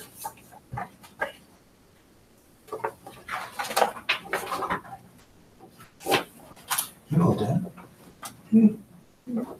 I didn't figure out the calculation. Oh, okay. I was gonna let you put it on board. No. Okay, I have a question. Sure. I'm kind of stuck. Okay, so I got up to here on the backwards pass, right? So I go, okay, so this is right, but then from here to here, this is the driver, right? So it goes here, I'm looking, comparing my notes here.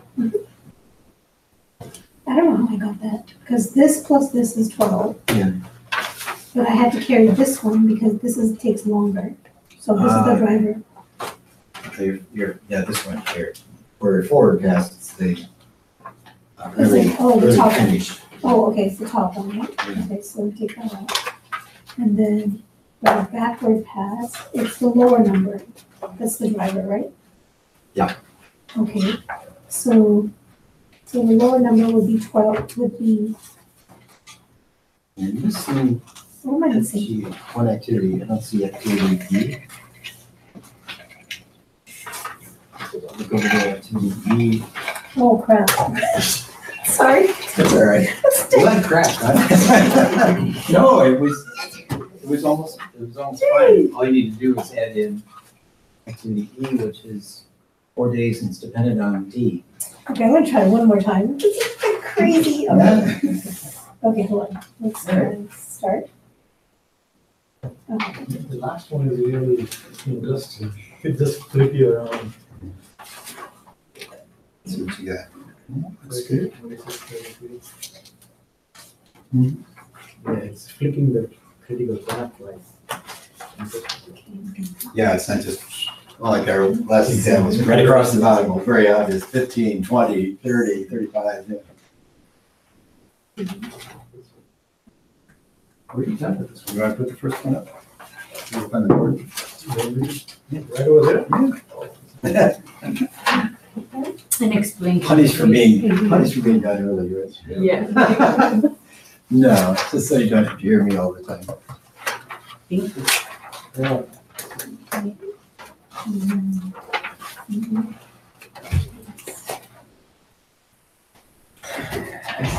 Start with middle, right? Start with the Took the black marker, when we use the black markers. Yeah, that's what I thought. Start with black, I don't Where's see the it. black marker? I'm always walking out with them. I have to write small fonts, and hopefully it's visible. Probably because it's write a long little smaller diagram. perhaps. Long diagram, right? So Or use 2 pieces of paper, like Farrah's doing. She's Another got 2 2 pieces of pieces, paper so she can spread it out, there's a lot of room to it. Yeah, because my brain can't work with this. I'm already doing it incorrectly. Okay. now,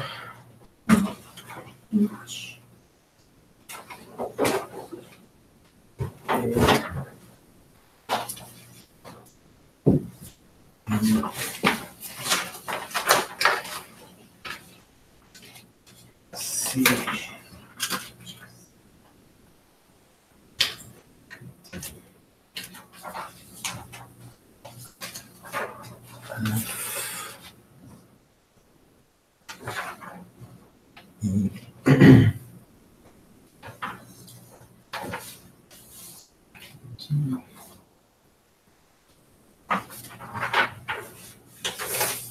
Okay, very good. So this is where we say done.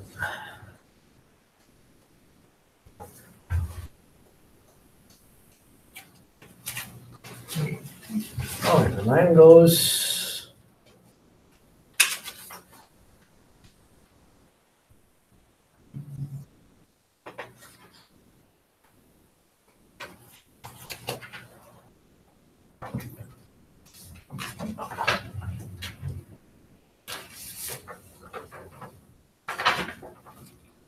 That's a stroke. All right. It's 4, 9, 4,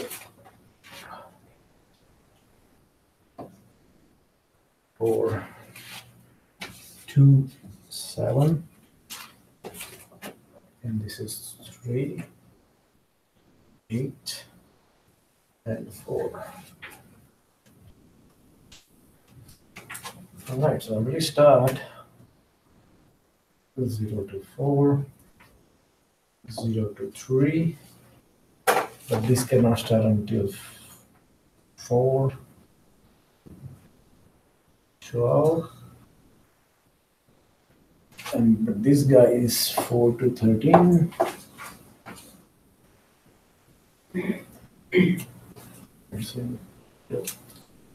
And then it must wait for 13 to 17, and then 17 to 19, and 19 to 26.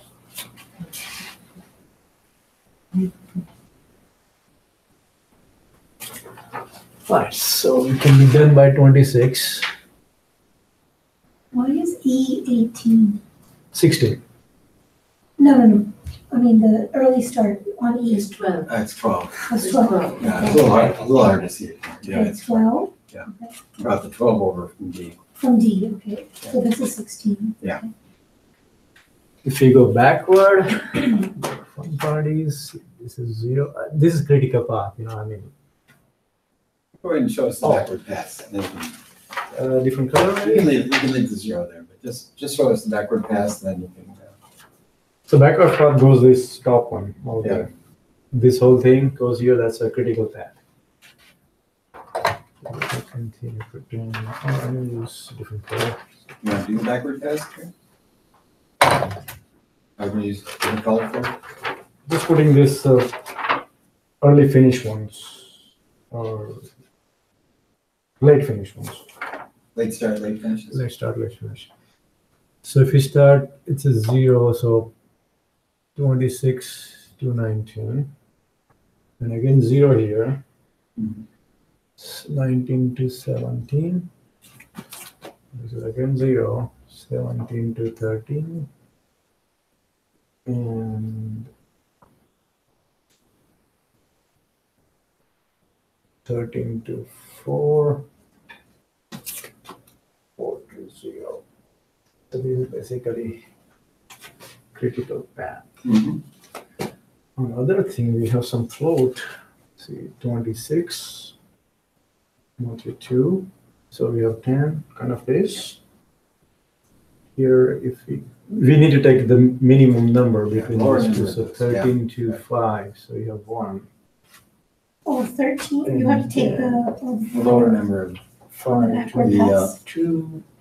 Which we have today. earliest late start. Earliest late start of those two, F and E, is that 13. Yeah. So the lower number, lower number. Forget about the number. Okay, good. 26 minus 4. So 13 minus 8. is 13 minus 5. 8 is 5, so 5 minus 4, 13 minus 12 is 1. And this one actually has 2 days. So as a project manager, I'd be putting my best people across those top 5 activities. Probably putting pretty good people on these too, because it's not a lot of float. Might put somebody average or not so strong on that one. I mean, if that's days, that's 10 days of float, that's 2 weeks of So for B, the late start is what? late start is 2, late finish is 5. Why is the late start 2? Coming backwards, this 5 was the early or late start. late start. We brought the 5 back. Because we need by 13, so for 8 days you can manage, even though you start. So brought this 5 back here, minus the 3 gave us the 2. Minus the 3, okay.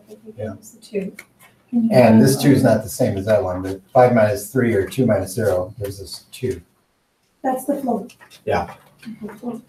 Like I say, the differences of the starts and the finishes have to give you the same number, or whoops, we made a math error. Sorry, Yeah. can I ask maybe a dumb question for, you're No dumb probably questions. ahead of it, but I understand this forward and how it's calculated, but why that exact sequence? Can you explain the reason for it? Before it was A and B were on the top line, and why is in this sequence? I think I missed that part when you were explaining. Depends on the predecessors. Yeah, when we had that original chart, Uh-huh. it showed the predecessors and successors, or no, just the predecessors, I'm sorry.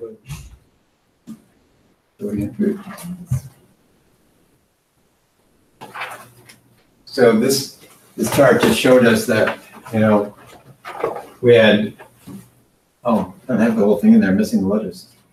A and B though were those first two, and then we got dot, dot, dot, so there's no predecessor form. Mm-hmm. C is dependent on A, There we go. B is dependent on A and B. Oh, okay, That oh way. my god. Yeah, that's why it's, Dependent on. you need to see all of these things to figure out, like D, I just has need. two predecessors. Yeah, F had two predecessors, that's why we got these double lines here and the double lines there. Yes, I was really didn't even think about that. So, oh my god, so this would be, this is 30, right? So this is 4. You got the dependency one. But it's not really that. Oh, that's it. I'm not 100%. So, where is the second one? What's that? Where is the second one? I missed this rule. How do you get the electronics? How do you get the electronics? This is the rule that I missed, I got it. So, this is the other also. No, this is good.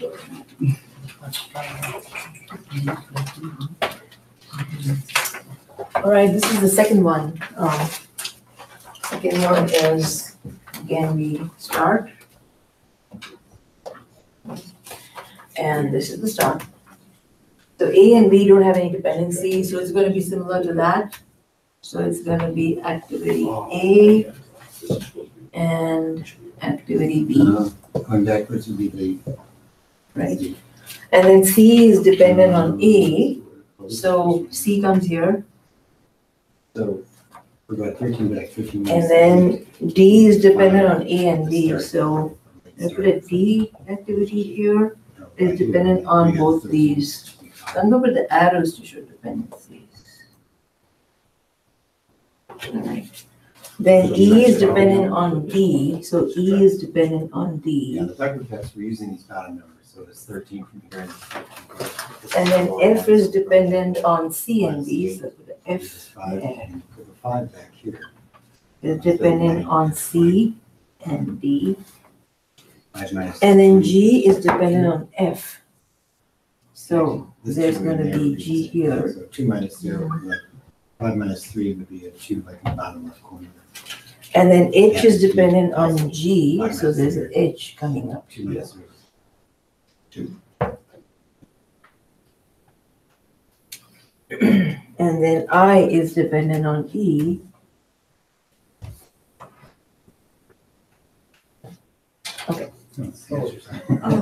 And both these activities, they go to the end, so this is the finish. And so there are two activities that go towards the finish.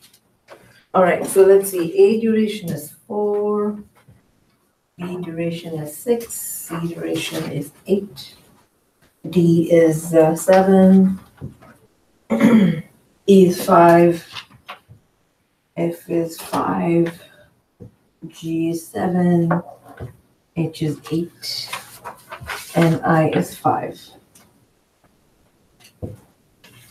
Okay, so now let's go do the forward pass.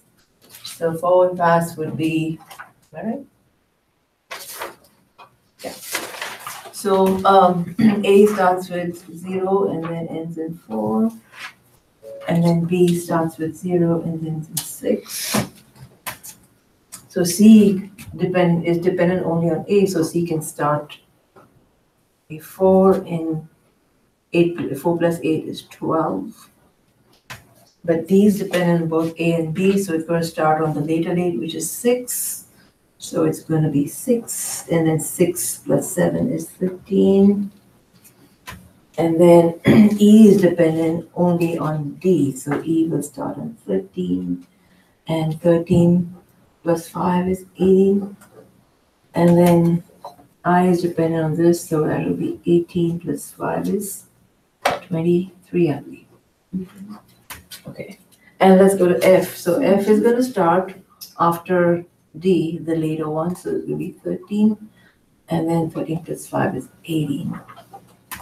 G will start 18 plus 7 is 25. And then H is 25 plus 8 is 35, 33, isn't it? This is helpful getting us to that. It's a little simple adding things that we don't do all the time. So yeah, so the total number of days comes to 33 days. Yep. So backward pass to find the thing. So let's do the backward pass. All right, the backward pass. So basically, this starts on 33, and then 25, and then 25, and then 18. And it's going to be 18, and it's going to be 13. All right, and then let's do this one. So this is going to be, we can start this on 33. And so 33 minus 5 is 33 minus 5. It's 28. Sorry about that.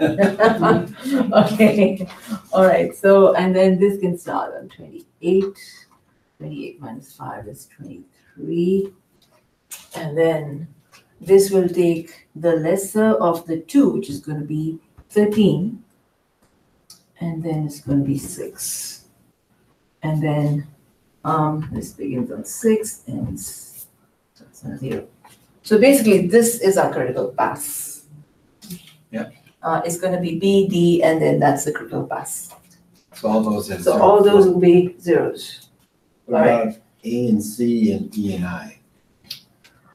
So A and C. So A will begin on obviously 13, and that will be 5, I believe. And so that gives you this thing of 1 here.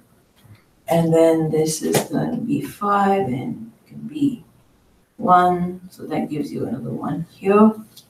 And then what else was there? E and I. E and I. What do they have? So E would be the difference between the two. So it's going to be 10. Mhm. And then I is also, I believe it's going to be 10. Good. Yeah. And as a project manager, I'd be putting maybe less experienced people on E and I, critical people on the critical path. These two only have 1 day float each, so I'd be keeping an eye on those Yeah. too. That's something that I was always emphasizing, but PMI actually this time is emphasizing it too. The near critical path, the one that has like 1 day of float in it, that slips, and another critical path. Can you take a picture of that up close? I didn't write it down in time, I was trying to follow Yeah, her. this- Oh, okay, I'll take a picture so I can clean Yeah, up. they did nice colors. Yeah, the good colors.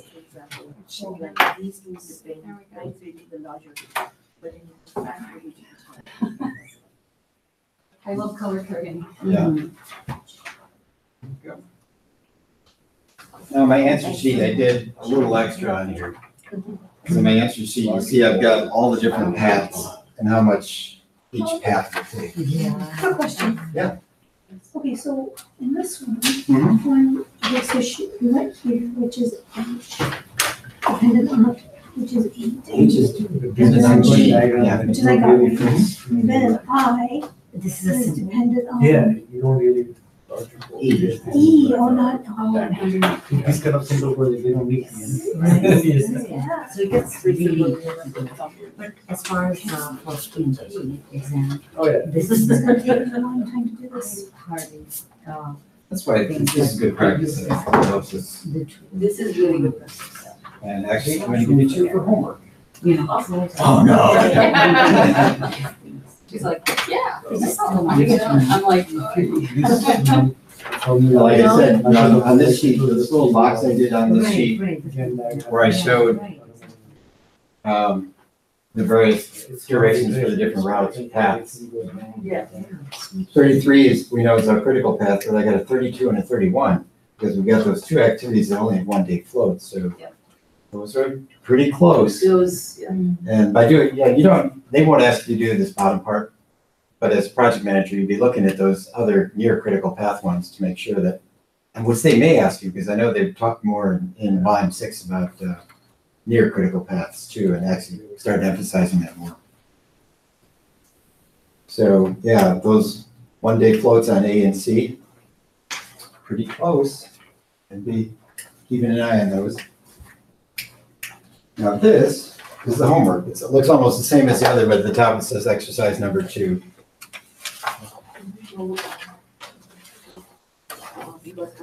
Although I think this is like very high level, or it's a very simple project, because the real project has so many blocks and iterations and loops and all. Yeah, this is much simpler than. This is just, These are very high level. But this is the foundation of what all project schedules do.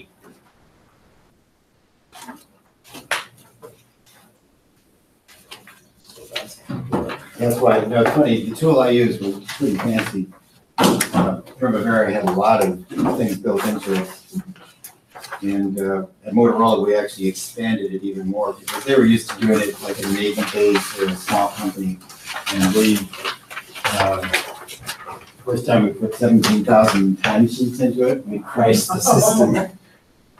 So it was like, oh, thanks. But we helped them build out their capacity and everything while we were doing that because we were using it as an enterprise system across Motorola. And eventually, you know, we had 160,000 when I started.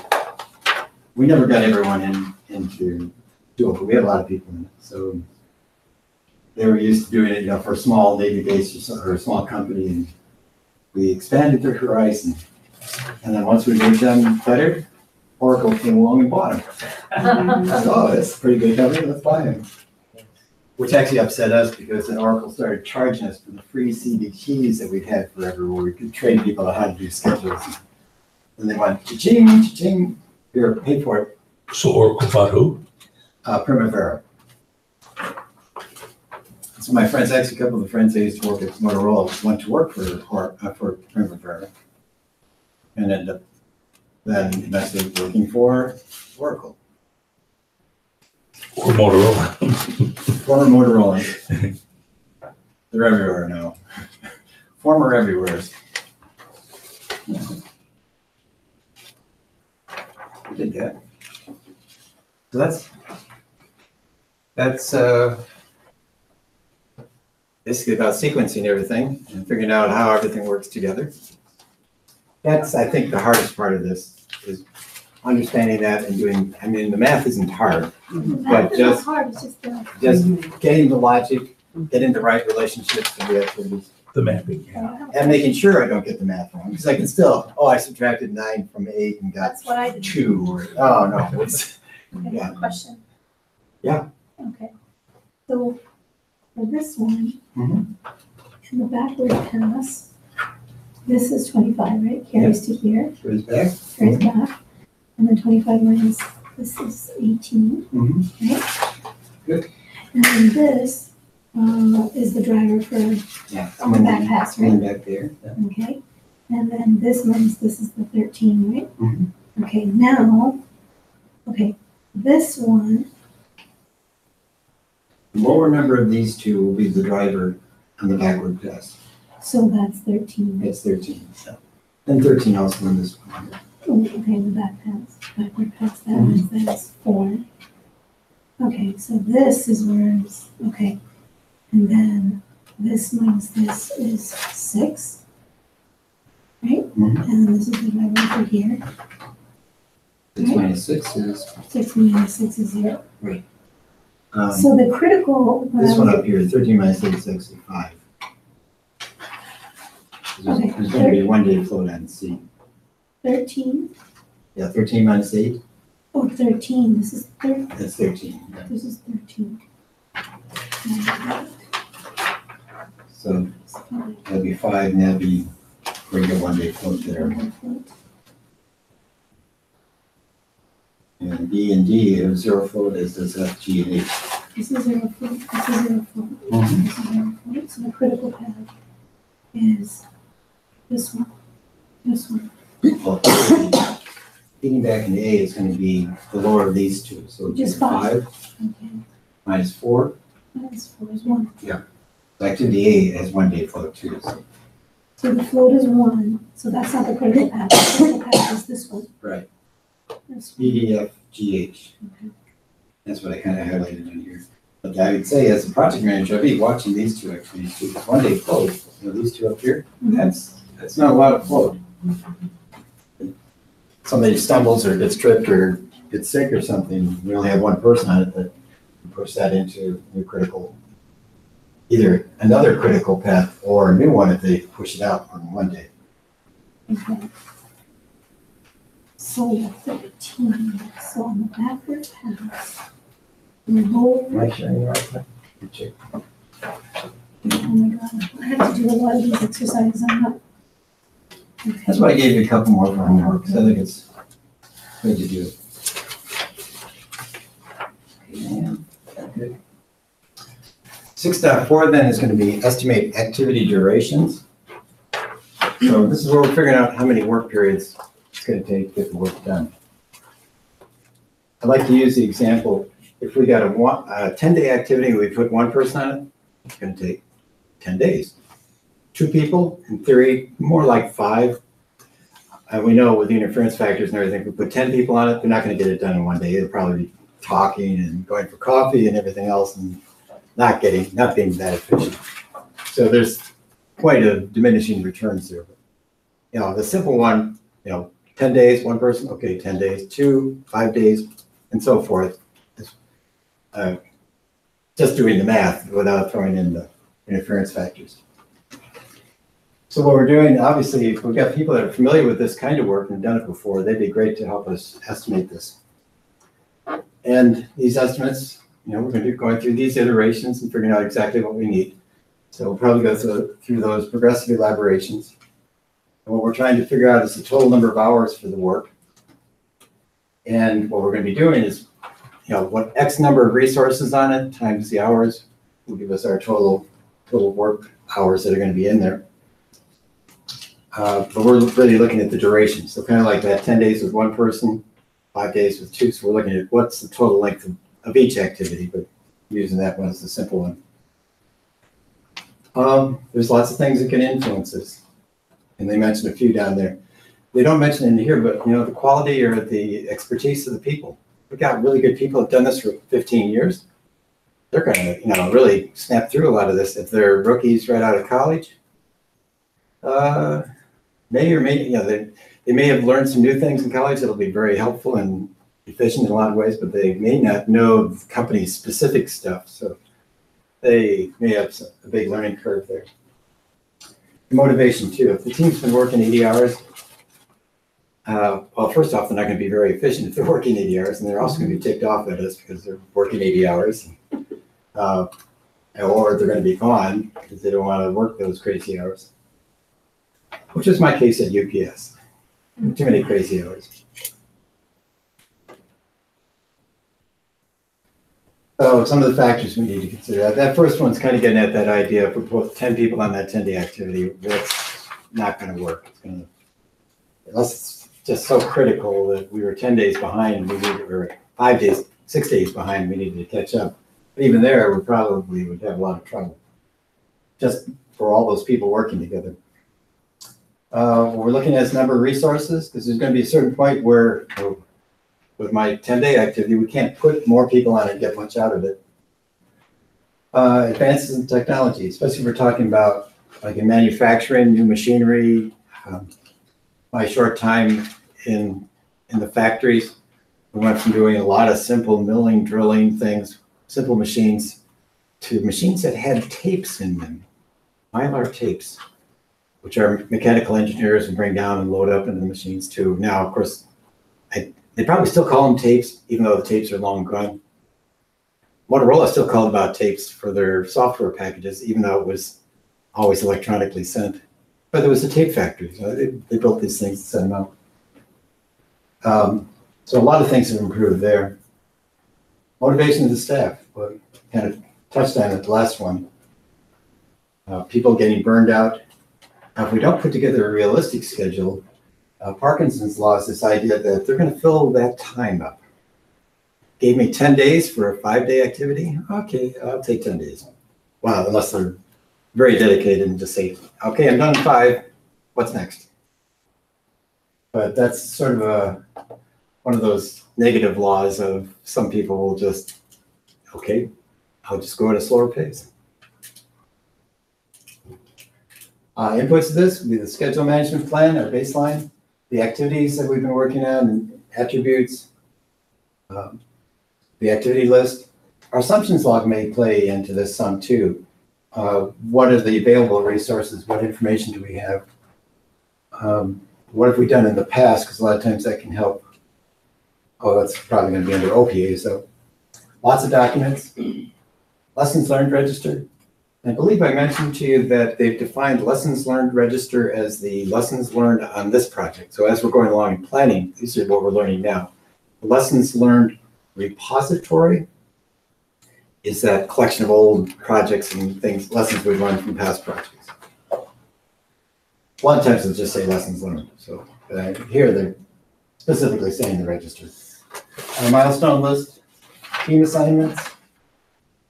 We're putting together the schedule, but we're not doing this in isolation. You know, we're not going to, there's going to be team assignments made while we're doing this. A resource breakdown structure is just kind of like an org chart of all our resources, the people, the equipment, materials, whatever we're using. Calendars, resource requirements, risk register. Enterprise side, duration estimating databases. I'm sure there's quite a few of those out there. I know like in software development, number of lines of code per hour was kind of a standard kind of thing. And I'm sure and I know there's lots of things like that in putting down tiles. It doesn't work that way anymore. No, but I mean, as far as estimation goes, some of it worked that way. Number of square feet of carpet that we could put down. Number of shingles per roof, or shingles per square foot of roof, that kind of thing. Square feet of concrete. Square feet of concrete. Where are the people located? Are we co-located? Are we in one place? Are we scattered? That's going to be interesting. I know for us, a lot of times it was more a capacity question. Do we do the work in Dallas or do we do it in Krakow? Krakow team was very efficient. That Dallas team wasn't efficient, but if they were booked on other stuff, we might, pull the Krakow team in to do some work. Well, you could use them both simultaneously, and then you're getting a lot of times double you your, did, yeah. Especially if you're writing software. A lot of times they were our hardware group of software. Mm-hmm. So what they were doing was called firmware, which is basically stuff to make the mechanical things work within the hardware. But it also had to tie in with all these software packages that were being dumped into it. Historical information. We've got similar projects in the past, those can be helpful. And there's our lessons learned, policies, methodologies that we might use in our company. Tools and techniques. There's our smart people again. Our experienced people at the top of the list. I'm assuming experts are experienced and smart. But yeah, most of them are, I think. Doesn't mean they can't be lazy or other things. But, two methods of estimating are called top-down methods, analogous and parametric. Analogous is a very, very simple one. We're looking at what we did on past projects. That one took 6 months. This one's just a little bit larger. Okay, 6.5 months. So we're just kind of comparing, doing a quick and dirty comparison, saying, okay, a little bit longer. Sponsor might even use something like that to come up with a schedule and for cost. This last project, 6 months, $1 million. This one's a little larger. Okay, 6.5 months, $1.2 million. Based on some historical information, but just kind of a quick guess. Parametric is a little bit more detailed. This gets into things like lines of code per hour when that is used, or number of drawings per hour, different things. So we got this historical information. We may be able to do a little bit more. They mentioned a rule of thumb, a statistical analysis on it. We had 10,000 lines of code last time. We got 12,000 lines expected this time. Okay, for 10,000 took X amount of time. 12,000 would be that times 12,000. For stuff, there's going to be stuff we're not so familiar with. So if there's more uncertainty and risk, we may do something like this, a 3-point estimate, which would be adding up 3 points, most optimistic, most likely, or pessimistic. Well, this is something new for us. I think we could do it in 5 days. most likely probably 10, pessimistic probably 30. We might run into all sorts of traps and trouble. Bottom-up estimating is considered the most accurate way, but that would be having the people that are actually going to do the work, that have done the work before, actually help calculate what the estimates should be. And we'll see these same three when we look at cost as well. Data analysis, they talk about different kinds of ways, there may be alternative ways of putting together our packages, so we'll be looking at some of those things. Reserve analysis, we'll get into more detail in the cost section, but there's two kinds of reserves, contingency reserves and management reserves. Contingency reserves are for risks that we've identified and we know might happen. I assume it's going to rain 10 days in April. Well, this year it didn't rain 10 days. I think it may probably ran more than 10 days.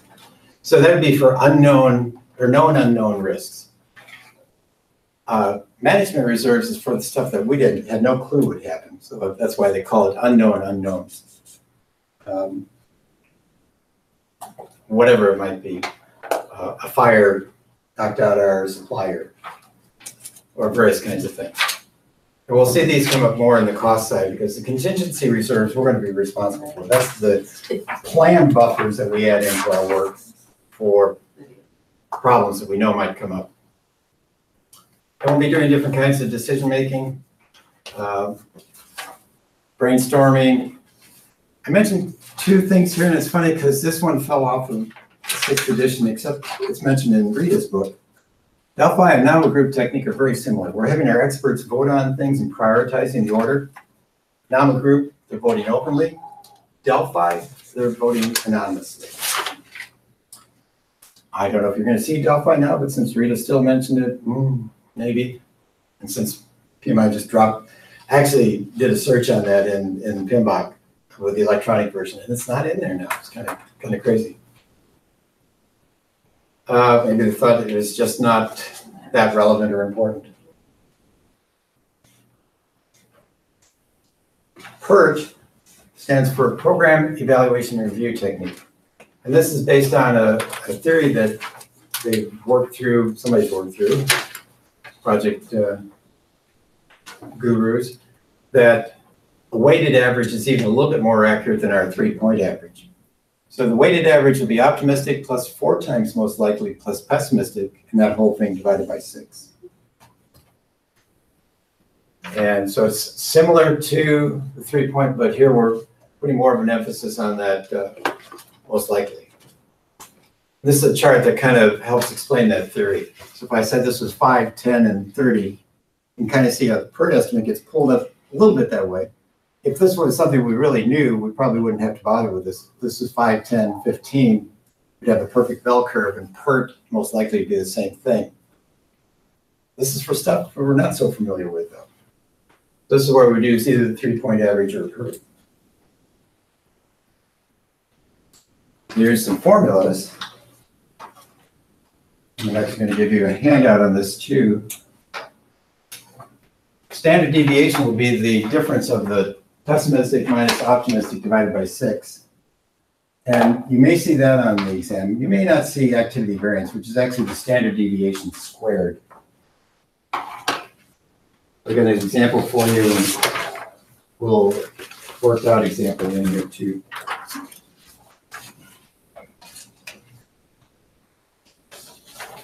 One.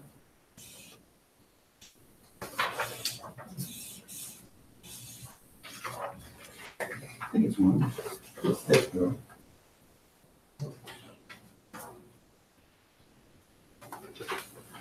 And that was at least 2. Thank you. Thank you very much. Oh, that's right, calendar.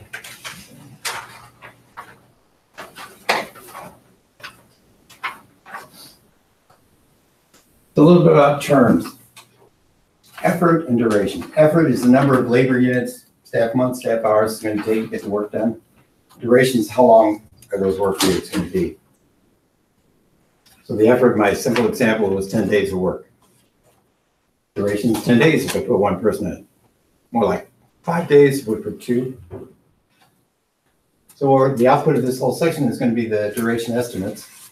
And we'll probably have it expressed in certain terms like plus or minus a couple of days for a 2-week activity. And how confident are we in our numbers? If we've done it over and over, we're probably pretty confident. If it's something we're kind of guessing at, probability may not be real strong there. What was our basis for the estimates? Historical information, bottom-up estimating, whatever kind we're using. And then we might have some updates to our documents into the activity attributes, assumptions log, and maybe some new lessons learned. 6.5 then is going to be developing the schedule. So what we're doing here is really modeling, bringing together all the parts to come up with our full schedule.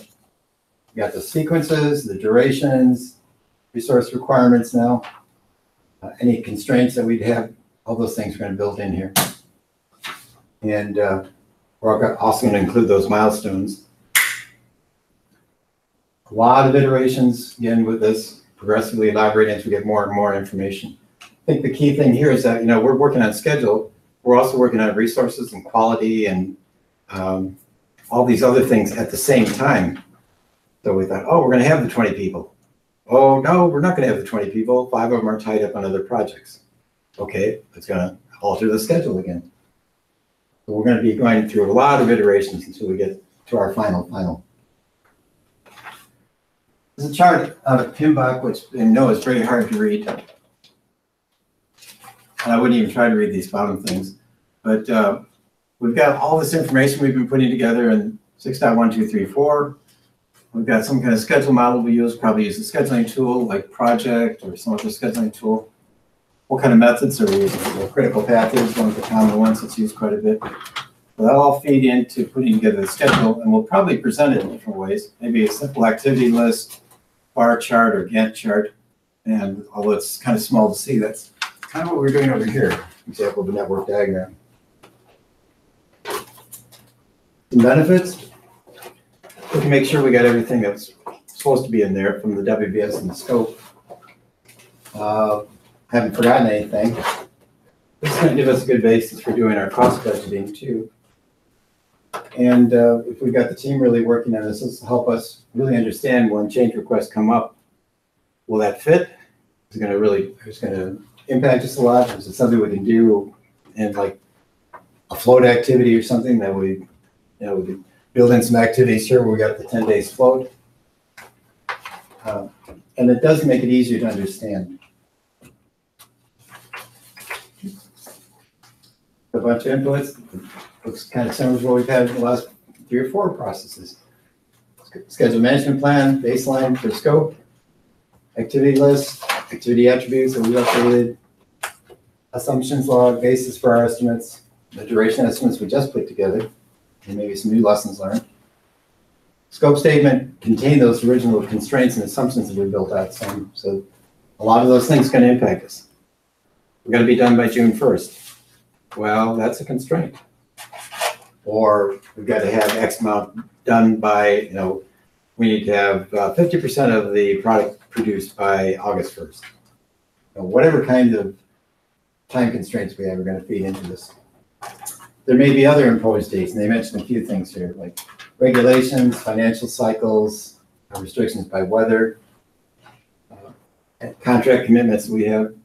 I know even though we were sending out new programs, new releases to our customers, to our Verizons and Sprints, they expected them. And we had an ongoing working arrangement with them, so they expected those things to be delivered on time.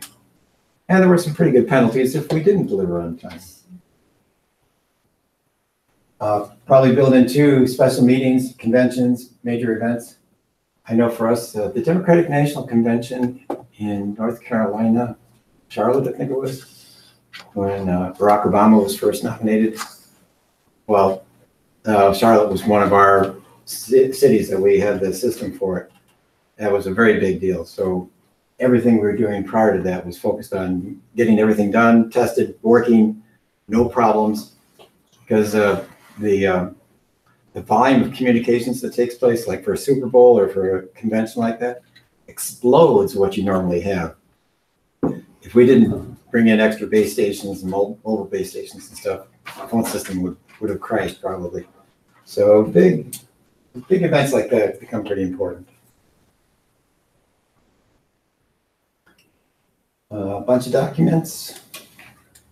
Maybe just talk about a lot of those agreements. Yeah, so we got those service level agreements with your customers already in place. Probably some specific things that may be expected. You mentioned standards or communication things within, communication probably within our organization, what we got there that we're going to be using.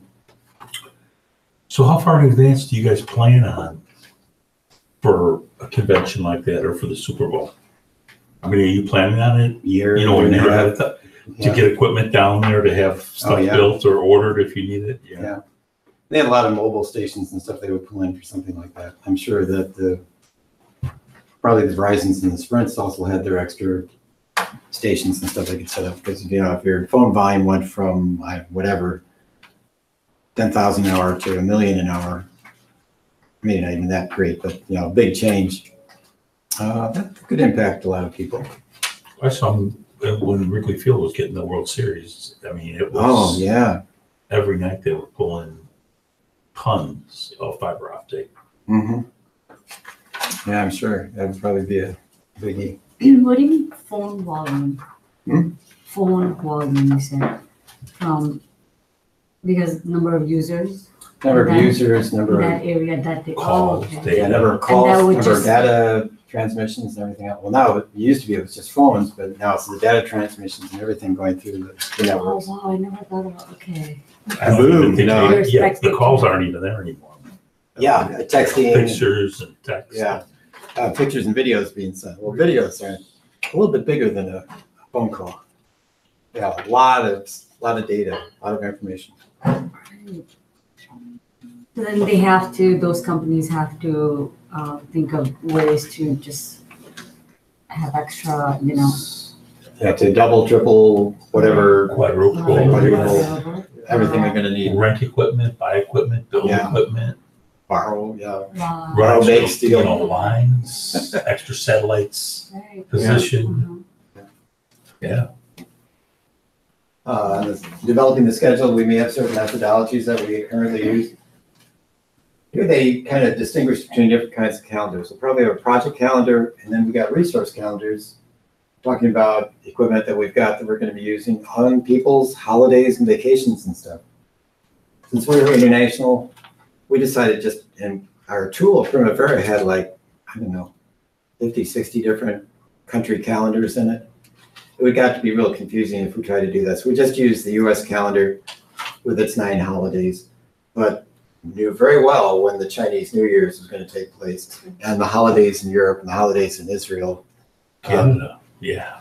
Yeah, so we, tracked everything pretty carefully, but for simplicity's sake, we just use one calendar rather than using every country's individual calendar. One of the main tools is going to be network analysis, and what we're doing here largely is probably what we did with the critical path method, figuring out where we'd have some problems. I've got critical chain in there still too. Maybe look at some different options. Like I mentioned, doing it in Dallas, doing it in Poland, or doing it both. Could be a lot of different options a lot of times on various ways of doing the work. We'll be looking for where things are converging, where we've got 4 or 5 activities feeding into one thing, and where we got it going out. And what can we do when we see we're going to need to compress schedules some. So a lot of analysis. It's probably look a little bit familiar because it's a simple critical path with 4 activities. Now they've done it in a little different way. They use the 1 and 5 here rather than 0 and 5. The end numbers would be the same if they did it my way. This would be 5 plus 5 would be 10. 5 plus 5 would be 10 or 15. 5 plus 10 would be 15. They started with the 1. Pardon? We just started with the 1. Yeah, they started with 1, and then they started not with 5 here, they started with 6. Right. And then here they didn't start with 15, they started with 16. So that's why I say 16 plus 15 is 31, but it's actually 30 because you have to take Right. 1 back out. That's why for math purposes, I like doing the 0, 5, and 15. But we see what the critical path is over this simple example. What is the acronym? These previous slide, 215. ES, I guess, EF. Early start, early LS, finish, right, late and start, LS. late finish. Oh, late, yeah. Those are those four corners of this. Mhm. Early start, early finish, late start, late finish. That's what I appreciate.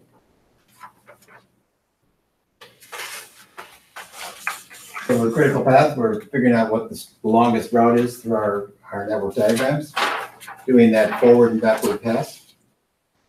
At this point, when we're doing this, we're not really putting any limitations on resources.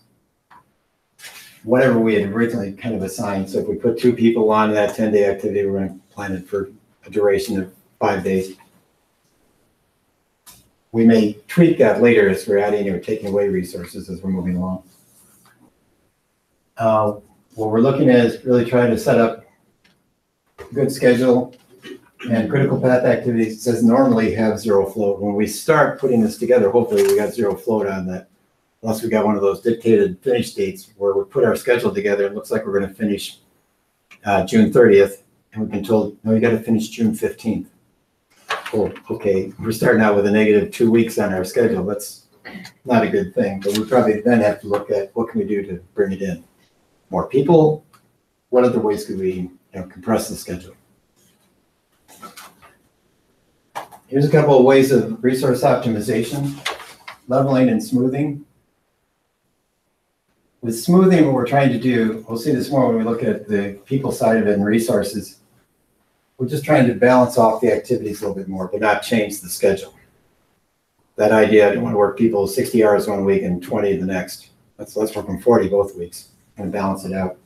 And we might have to push some activity. It might push some activities out a little bit if we are not trying to overbook people. Leveling, on the other hand, is where we don't have all the people we need or the resources we need, so it may end up stretching things out some too. Here's an example. I don't know if you can see it too well, but we got Tom and Sue doing some work. Well, they double booked Sue doing 16 hours in day 1, Tom doing 8 hours, and then 8 hours in day 2. Well, that didn't make sense. So Sue 8 hours today, 8 hours in day 2, and that pushed Tom's activity out 1 more day. But that makes more sense. Sue would be burned out by the end of day 1 if she had to do 16 hours probably.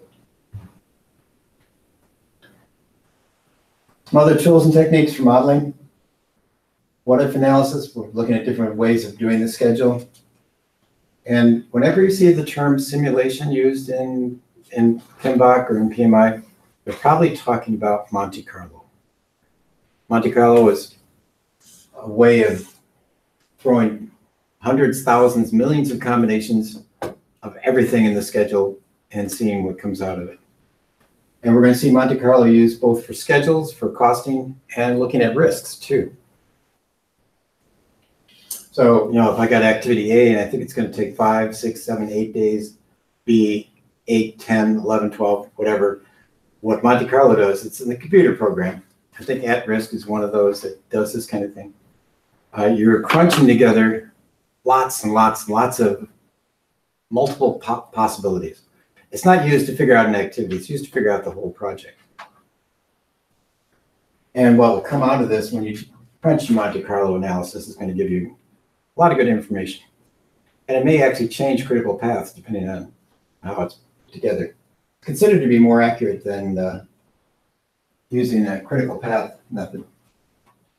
But what it's going to do is really give us a number crunch, which we'll see a slide coming up on it, I think, but what it could change the critical path. It's going to be taking all these random combinations of all the different activities. So it's going to give us a good idea how likely we are to finish the project in any particular time frame and how risky it might be. So this is a slide that shows the outputs from Monte Carlo. They told us in this case it's looking at probability versus days for the project. 130 days, not too likely. We got 15% chance we could do that. This would be something we show to the senior management saying, by the way, that's not very good. They gave us, if they said 170 days, well, it's 92, 93% chance we could be successful. 200 days, yeah, we can do it. Give me 200 days, yeah, we'll do it. And that that line up there really shouldn't go above. It should be coming closer and closer and closer to 100%, not going over it. So we're 102% sure we could do it. So Monte Carlo is great. It's also time consuming sometimes to put all that information in a tool to do this. It's not something you do manually. If you try to do it manually, it might take a couple of weeks of Excel spreadsheets and stuff to even come up with something. So it's really something best to do in the number crunching form. The results show probability of any possible delays, probability of completing on a specific day, which is kind of what this shows. 130 days, not too likely. 170, pretty good chance. Probability of any activity being on the critical path. Again, it's crunching all sorts of combinations, but it would show us pretty clearly what would be on that critical path. And overall project risk. Back to this guy again. You have senior management said you got to be done in 130 days. That's hugely risky. We can tell them that. Only a 15% chance we could do that. Unless you give us more money, more people, more something, or de-scope the project, or whatever, change it out somewhat. Leads and lags. We're going to be looking at those, so we need to adjust those leads and lags to make them realistic. And under the PMIS and the Project Management Information System, we're going to be using some kind of scheduling tool to do this. And what that scheduling tool will do, whether it's Microsoft Project or Primavera or something else, it will give us start and finish dates. We can do diagrams, resource plans, durations out of it. A little bit about crashing. I get colors from all slides on this one. Compression, I should say. Compression is the overall category, and within it there's two, crashing or fast tracking. With crashing, what we're doing is we're throwing more bodies, more resources, more material, whatever it takes. So crashing will decrease or pull in the schedule, but also increases some risk with it. We're throwing more people at it. They haven't worked together that much. There could be some delays and things there. It's costly, but there's still risk involved too. Fast tracking is the idea of overlapping things even more in our schedule than we did originally. So it's not talking about leads and lags here. We might have planned to overlap planning and development by 5 days. Here we're overlapping even more. Both of these might result in some rework along the line, and both of them have risks, but they're ways of shrinking in the schedule to try to get back in track with where we want it to be. So you will see compression, you will see crashing and fast tracking, pretty sure. I'm glad they did this because it's kind of a pictorial example showing our normal plan here. This is going to be a 3-week activity. By fast tracking, we're overlapping things a little bit, still using the same people. We got more risk though because we're overlapping work that we thought was going to be sequential. Crashing, we're throwing more resources, more bodies at it.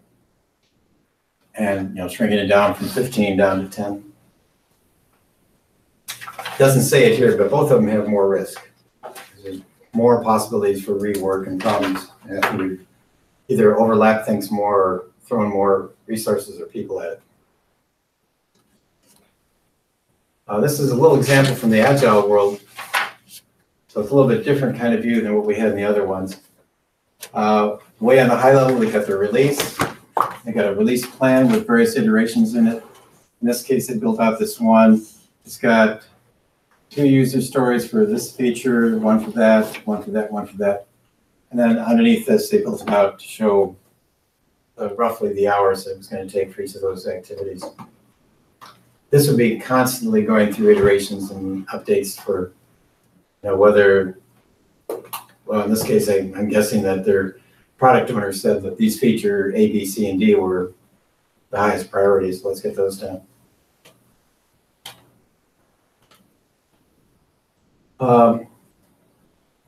Agile on the high level for releases would probably have some high level timeline saying what we're doing for 3 to 6 months. And it'd be based on the roadmap for the product and the vision for this project. We're going through those sprints, a lot of those iterations. So I think to your question earlier, it's not like we don't have a clue beyond 2 weeks of work.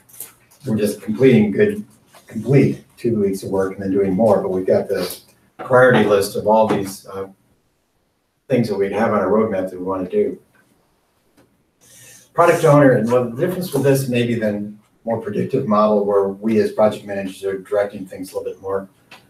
Here, the product owner and the team members are really going to try to determine what's best to develop and when to develop it.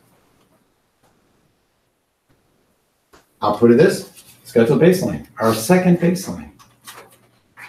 And so this is going to give us a version of the schedule that we're going to be using as we're going through the project to be accepted and approved by the management team, key people. And this is going to be, at a minimum, it has to have start and finish dates for every activity. And it's going to become a component of the bigger project management plan. So we're going to have the schedule, resource assignments, the durations of the activities. Can be presented a bunch of different ways, and they give 3 examples here. Network diagrams, which we've now played with for a while. Gantt charts are often used, and milestone charts. In my world, I used all 3 of these.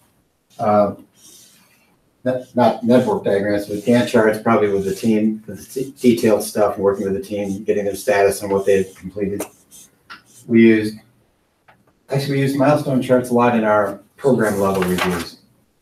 And then for senior management, usually they just want a couple milestones. When are you going to finish? How are you doing at that? Ahead of schedule? Behind schedule. And then what do we need to do if you're behind schedule? What help do you need? When they weren't beating us up. Oh, Motorola, nobody got beat up though. It was funny because coming from UPS with the daily threats, it was like a whole different environment at Motorola. It was pretty great. It's a little hard to read, but it's out of the pinbox, and there's some examples of different kinds of schedules. Because I think this is a pretty good sample, I actually printed up a copy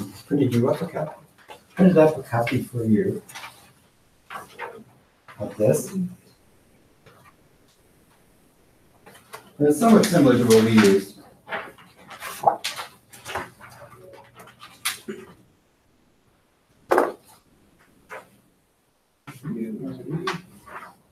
I don't think I have the mic.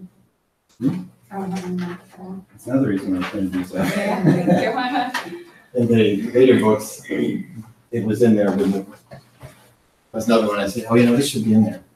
Although, again, in the book, this in half a page probably is pretty hard to read, so I still think I'll give you a bigger copy or take it easy. Even in pinbox, it's not quite this big. I don't think. So, top one's just kind of showing milestone schedules, very high level. We didn't actually use summary schedules like this, although we did use Visio sometimes to show things like that. And then the detailed schedule. This would be the kind of thing we'd use a lot more with the team.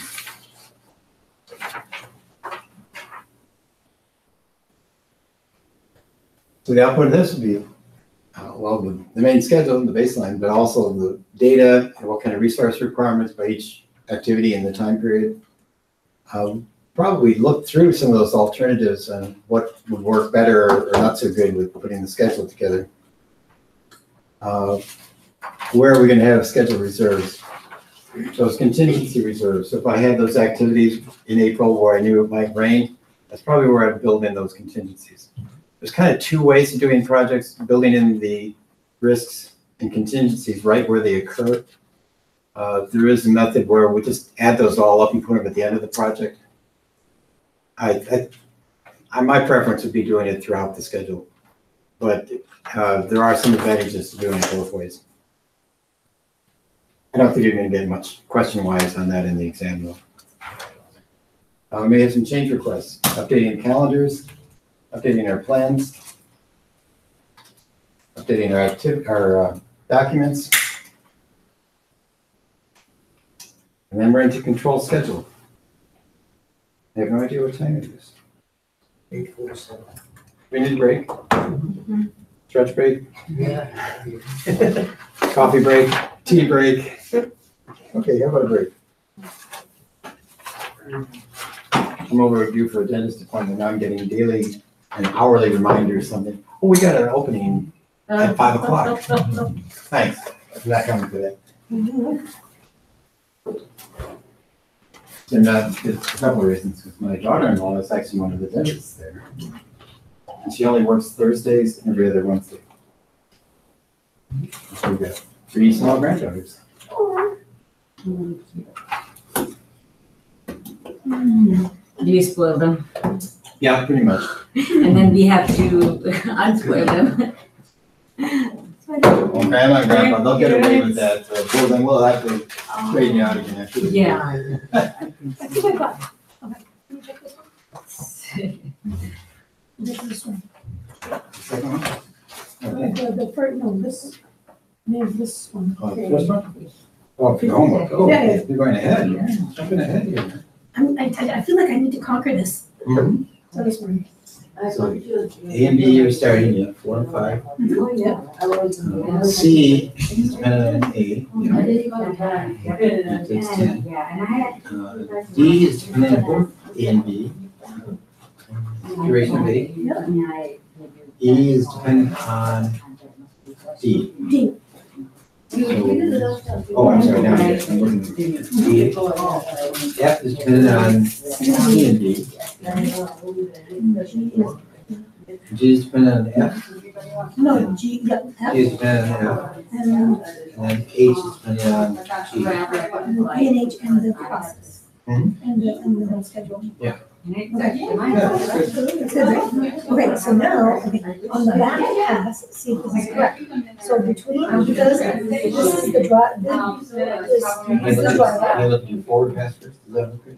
I think it is, I remember what the grand total is, what the answer sheet is. So 0 to 4, 4 to 14, yeah, 14 plus 4 is 18. This one, let me go back here. So 0, 5. This one is being driven by the longer one, D is finishing, so 5 plus 8 is 13. And then, yeah, so 14 is driving this, 13 is driving this, 13 plus, yeah. Okay.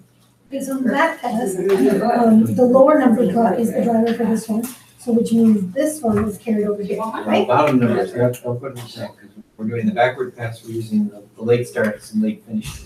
Oh, the bottom number, so this So is it's- 14. It's a 14. See, I got it wrong 29. again. So the lower number is the driver for this. The bottom, still 13 on the top. Still 13 on the top. Oh, yeah, and I did that right.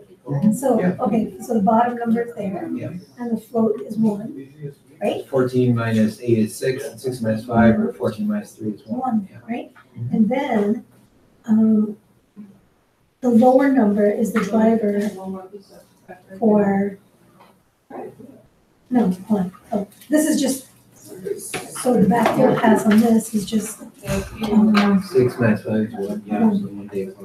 that? Mhm. Okay, so this, and then this one is, this is 10, minus 4. It's the lower number of these two driving, which one Oh. one starts sooner? Which one starts sooner? This one, this one. Yeah. So the lower number, 6. So shouldn't it be, okay, hold on. Something, I think something's Something went wrong. missing in there. Something's missing in this one, hold on. Okay. Okay, so from this one and this one, the lower number is the driver for the bottom one, which is this, The 14 minus 10 is what? 4. Okay, so the lower number is the driver, which is 4. 4, right? 4 minus 1 is 0. Okay, good, yeah. So I was gonna say, we end up with. I know, and then that's the critical path, Yeah. it should be So 0. this is the critical part. Okay, I just got it. And activity float there, how much float do we have on activity? Float would be the 34 34 minus 18, which is 16? Yeah. 16, 4 to 16. A lot of float on that activity. So what does that mean? That means this is good to slide back and forth, not push out the whole schedule. It's not gonna push out our 34 days. Oh, okay. But a float of 1 means it can't float for very much. No, that's why I Could be a say, critical path if it's, these two are so close, I'd be watching those very closely. okay. If the float is big, that means it can go in. Yeah, it's got a lot of wiggle room. Okay. Yeah. Oh, that's what that means. Mhm. That makes a lot of sense. Okay. I'm excited, I want to do this one. Okay. You can listen to the lecture too. We gotta go through control schedule yet. Which one? Control schedule, Oh, okay. 6.6. They're looking at that stuff, and then at one point, I was making 7 minutes.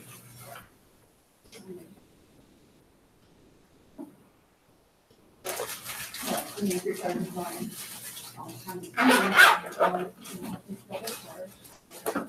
you know what I mean?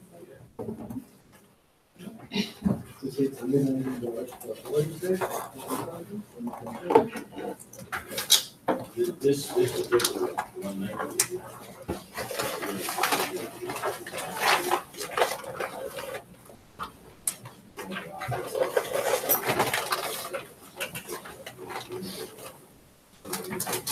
So the float has to be, so this minus this has to equal this minus this. Right. Otherwise, I made math error. Both of them should be 1 or both of them should be 10. So that's a good double check too. That's one reason why I think it's good to do the backwards test. That, right, like in some of these examples, like that one we had earlier where it was 20 days and 35 days and everything. Well, we could see that one route was going to be the critical path, but obviously a lot of big numbers in it. But it's still good. When it's close, it's hard to tell. Yeah. That's also good for figuring out where we put our best people and where we put our people that maybe not quite so So the efficient. critical path is where you put your best people, right? Yeah, best people, best equipment, best resources. On the critical path. Yeah. And then if the float, if the float is really big, that means it can take a lot of time to finish. Yeah. And then you put in, If we get somebody new that's not so experienced, we might be doing that. like me, In this case, these two are awfully close. I'd probably be putting good people on there too. so the smaller the float, the more critical it More is. critical. Yeah. Near critical. And they actually use that term in this version of Kimbach too. Your critical would be like these activities with 1 day float. That's just a little bit of float. Just 1 day, boom, it's in trouble.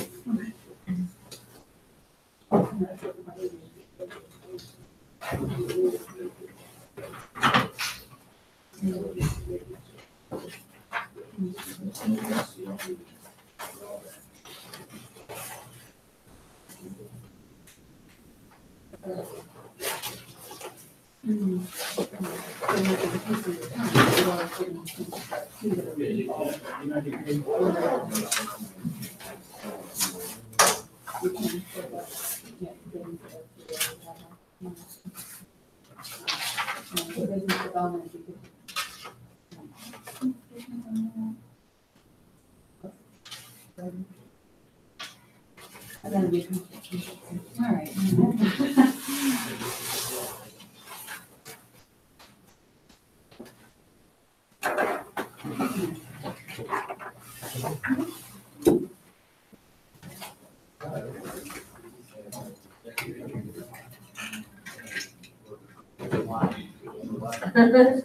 I think we got the same one, didn't we? You can take mine over and do it. Pardon? You can take mine over and do it. Okay. Don't we want to learn from the experience? I'm like, I feel like it's bothering me that I'm not able to, It's simple, just take it easy, just take your fresh time and just do it. Someone who took the PMP, I think I saw you guys before. Their strategy was to read through the other Pembroke book, but don't read it too in depth. Take the study guide stuff, mostly study that. And while it's still fresh, like a week or two afterwards, go take the test. good strategy. Yeah. But there's a lot of people try and read the Pembroke or whatever it is. And it's just not, it's dry and it doesn't stick, and you don't get an understanding of it. Oh, that, So okay. lead with the read it and, read through the other and then this stuff and I love it, especially in this room. This is the room where we do. try not to overwhelm. I think you test yourself with this fast track data thing, that will give you confidence as well. Aren't they? It's a lot of information. It's a lot of information. It's not intuitive. Right. You can't guess. It's like information management. Well, I'm trying to get in depth in the inputs and the outputs of each phase Process, process. I don't have anything else. If you've done project management before, to a certain extent, Yeah. kind of Very last. use what you've learned and Right. apply it to It that. does make sense That now, way, otherwise, because it's not that world, nobody's in one world. but everyone is not going to use all of this on all projects. It depends on the industry you work in. I can see you using that in Well, I construction. mean, the diagram, I don't use the diagram stuff, but a lot of the In other stuff construction? is, Other than actually yeah, doing. a lot of the other stuff is it translates, like the critical path and the schedule. I mean, that's stuff all the time, but, some of this other, some of this other stuff is just like. It's extraneous, yeah. And the impact on the schedule, I mean, that's in any project. Yeah, I went there, but I think we have seen. Yeah, and Paul will probably try to pull it together too. I mean, I do one-on-one sometimes, but it's better to get two or three. Oh, yeah. More questions.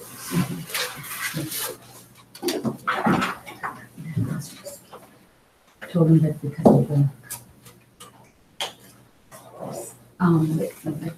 there's a flat screen. I like that. I should take a picture of that too. It's Yeah, prettier it's than my so black nice. and white things.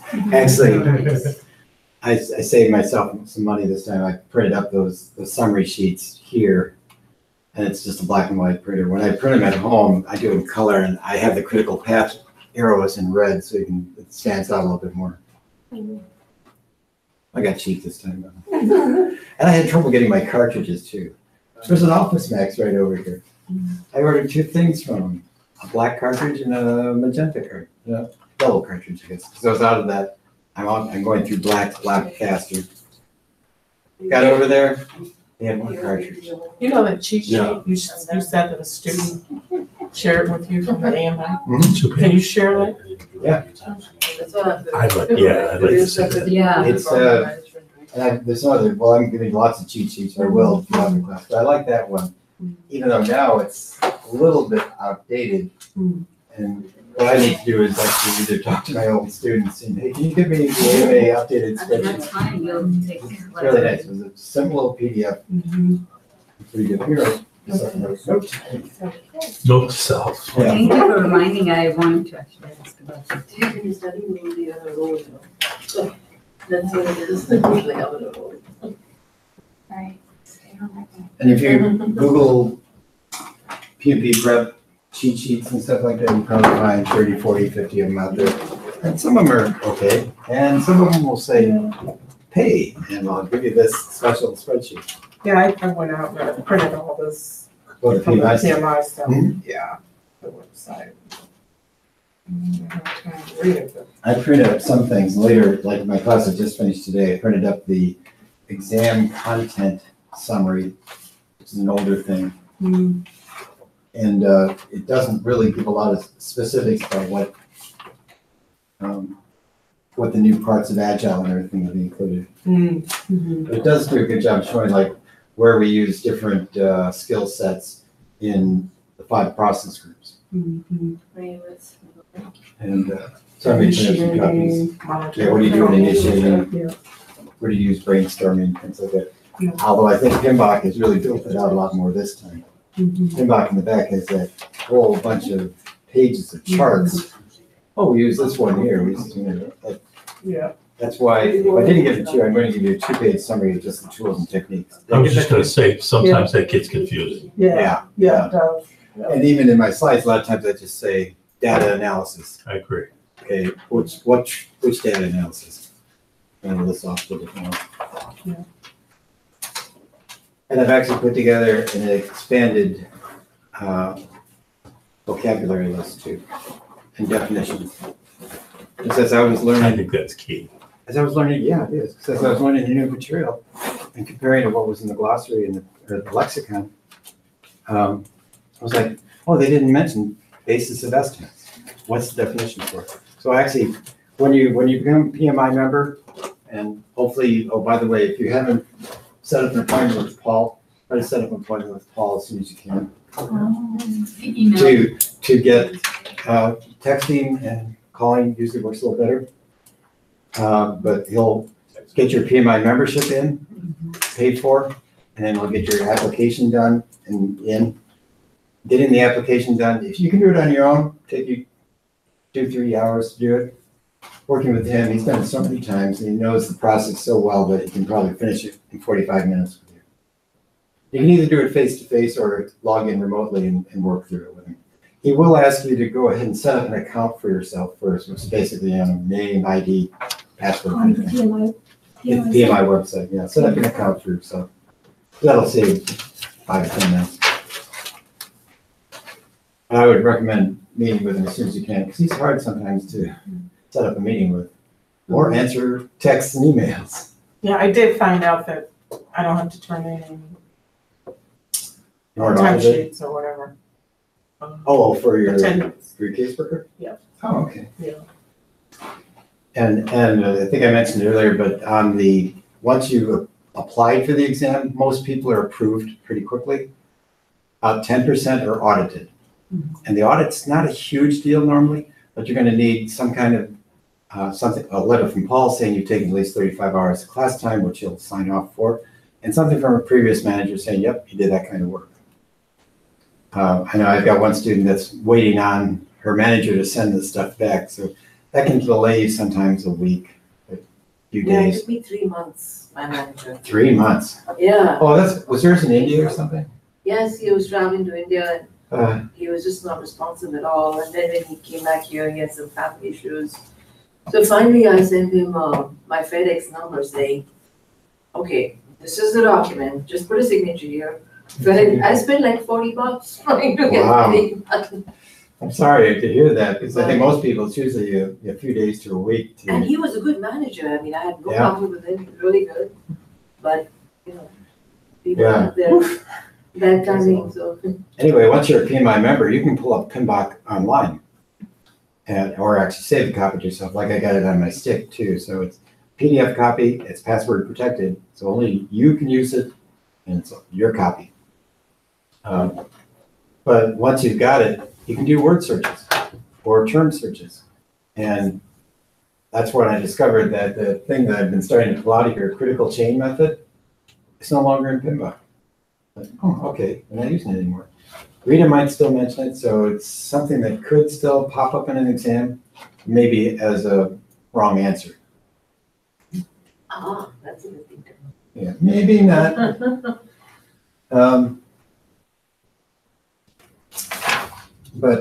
Yeah, the sooner you get signed up, the better. And then actually, once you're actually approved, from that point, from that date that you're approved, you got 1 calendar year to take it. Don't recommend waiting 1 calendar year. The best to do it, I know Paul, I think, says 4 to 6 weeks after class is a good time to go for it. I don't even like to put a time thing in there. I like to have you set a goal for yourself on when you want to try to take it. But I also want you to go in confident. So if I'm only getting 60% on a bunch of fast track quizzes, no, I better not even try. I need to study more. And I don't recommend doing the full 200 question exam until a little bit closer to the time you're actually going to go for it. More to get the feeling of what it's like, the pace that you need to go at for a 4-hour exam. I made the mistake of doing it once too early. I got 57% on it. I need to study more. 57% is not going to do it. What is the passing? Roughly around 69, 70%. Oh, okay. The fast track, if you get 90% score, then. Yeah, 80s, 90s in fast track, that would be building on my confidence. And I would do it by knowledge area too, to start with. So if I'm doing schedule, getting 80s, 90s, great. Oh, scope, I didn't do so well on that. Okay, I may need to study that a little bit more and then do a little more testing. And I would track your test too. So, okay, I got 60% first time on April 1st. Did another 20 questions, April 20th. 75%, that's better. It's not quite where I want to be. And that's, as soon as you get those scores up in the 80s and 90s, then that might be the point to do the 200 question timed exam. But you say sometimes it repeat the questions if you retake the test. If Yeah. that keeps happening more, if you do 5-6 times retake, then probably you're just going after same question, you get scored high. And most of the time, I don't think that's a problem. We did have one student that ran into that because largely all she did was fast track. She didn't do enough studying and understanding the concepts, and so she got to memorize fast track. There's almost 1,600 questions in fast track, so you're not gonna, you are gonna see them repeat. But if you only do 20 or 30 questions at a time, you're not gonna have that many that overlap, probably. And you got quizzes in class, you got quizzes in Rita's book too, so I would use fast track a lot, but not only fast track. I think that was the problem that one student did. So fast track is some questions online or something? Yeah. Did I give you the information on that? I think I missed it. Okay, I'll give you some information on that at the end. And the PMI, where you sign up is the PMI.org? PMI.org, yeah. Mhm.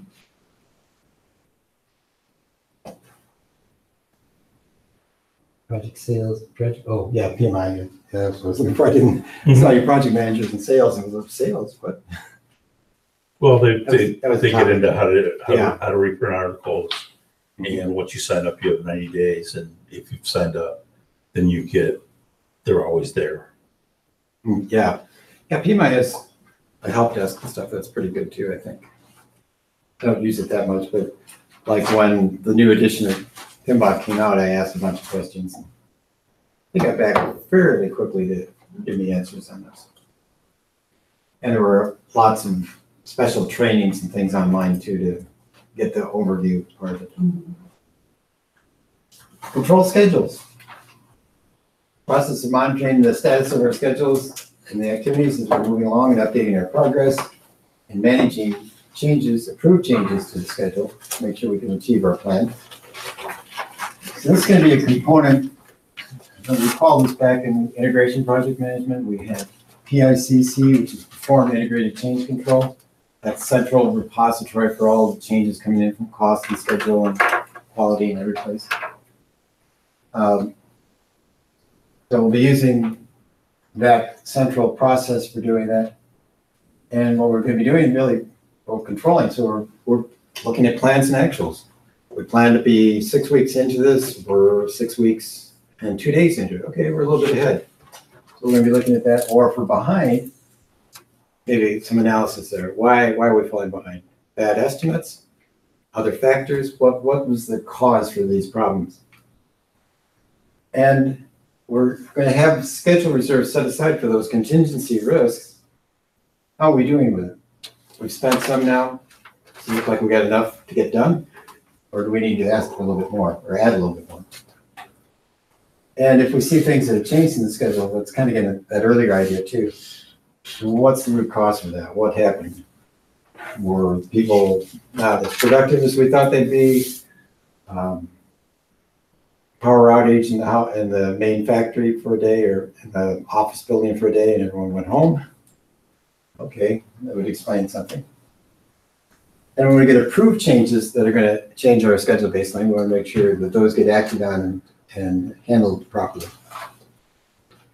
Agile approach, we'll be kind of looking at our current status and what product and work we've delivered.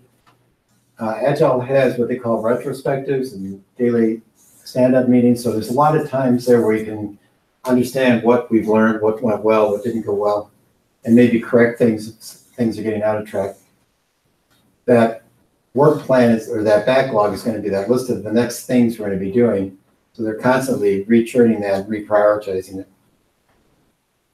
And one of the things that is different from predictive schedules is what they call velocity. When they see how fast they're producing work, that can help them kind of extrapolate out what kind of pace they're going to be able to continue to go at.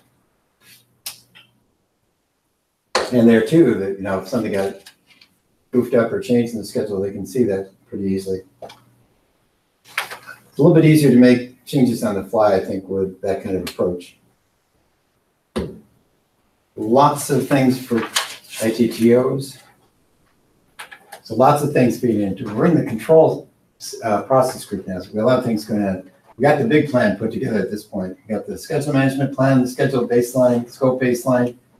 Performance measurement baseline is that combination of cost, schedule, and scope.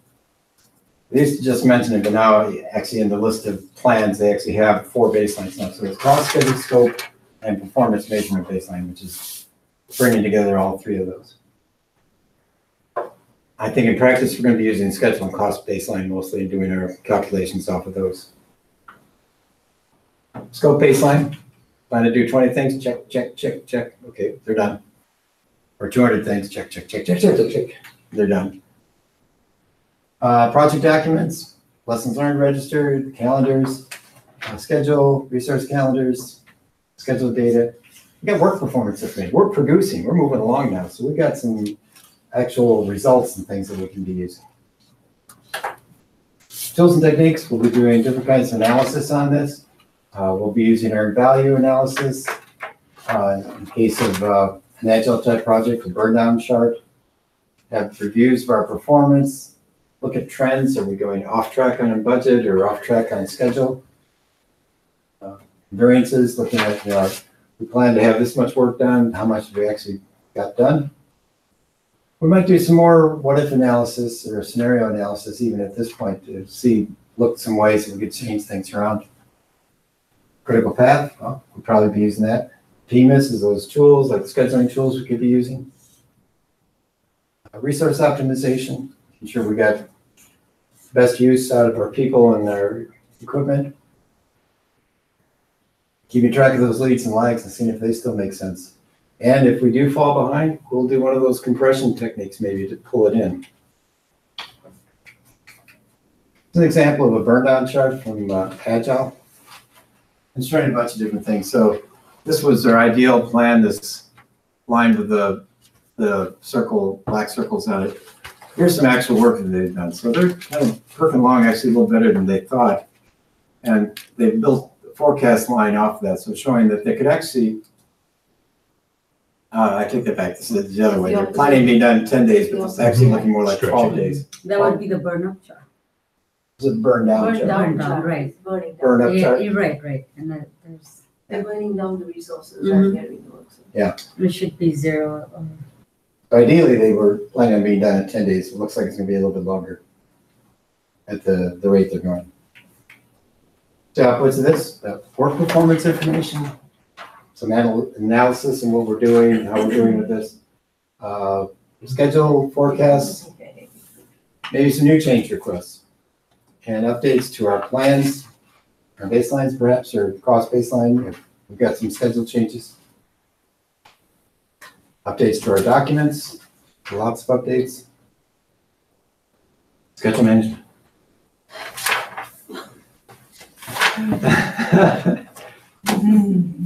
Even if it wasn't Ramadan, it's too much, right? Seriously. This would be easy. Everybody could get it. Easy task, right? And I know, just understanding network diagrams is sometimes a challenge in itself. Yep. Some math people just go, yep, got it. But even math people sometimes get tripped up on things. It's not the It's math. logical too, it's not only math, right? Yeah, it's not the math part that's hard. The This is, logic part, yeah, it's like the adding and subtracting is not the hard part. but Although, be cautious about that. but It's not the hard part, but it's the logic and the. Yeah. For me, the Sequence, worst I one mean, is the even backward the pass. sequence. The backward pass is the most difficult for me. and I think as you get to do it a little bit more, and I know Rita has some examples in her book too, but I've given you two to do at home, although I think you jumped ahead on it a little bit, so you're almost done with your 2, but and I'll have one in our review session much later too that I'll give out again.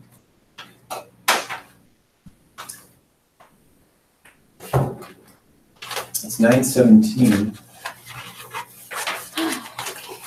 I have a quiz, but this quiz is not a 15-minute quiz, so I'm going to give it to you. I think it's homework because it's quite involved, and it's a longer quiz than most of the ones we'll have. So we'll pick it up and when we come back, we'll review it together. We'll review at the opinion next class. And then, can you get the answer, because I won't be here next uh, I can't two give classes. you the answer. No, I mean, just so that I You know might that sell them. I I'm don't right, know. you know, just to make sure that. Yeah, I can. You can do it remotely too. I Jenny won't was be able to working. because, you know, you're working, you know, how you just. That's-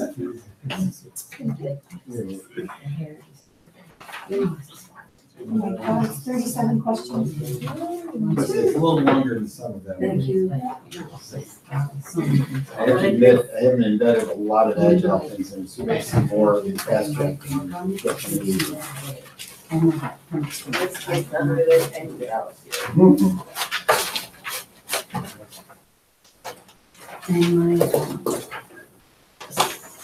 So our next class, our next session is, next week on Tuesday. Yeah, I came yesterday, you know? yeah. It's- I came yesterday.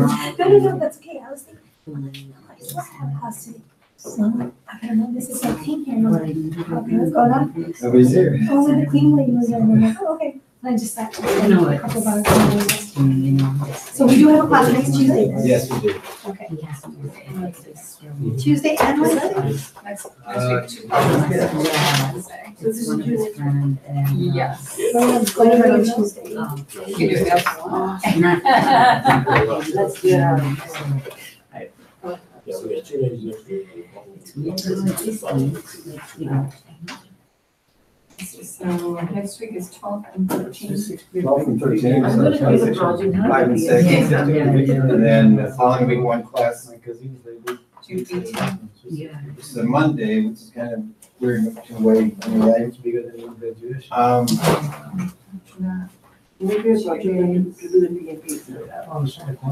I think Paul went with just the Monday class, that because I had meetings on Tuesday, Wednesday night that week. Okay. But I'm not sure about the Resources Wednesday to one. people so who it's like, do the dome. I'd better be Wednesday. I'll know more probably in a week. But definitely we'll come next Tuesday, right? Yeah, next Tuesday. Next Tuesday. How about Wednesday, you should tell us if it's Monday or Wednesday the following week. Following week is just Monday then. The Okay. 18th. Maybe- And follow my schedule. So far, we're pretty much in sync with the schedule. By the way, since we're pushing the quiz in next class, we may not get through all costs, which means that might get pushed out a little bit too. But the order of everything in here is the way to go.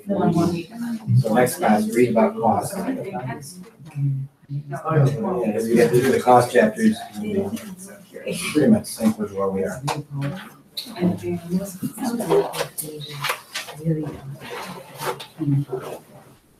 Enough for now?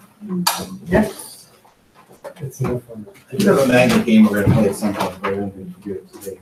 What game? 49 processes. Oh my God. What's that?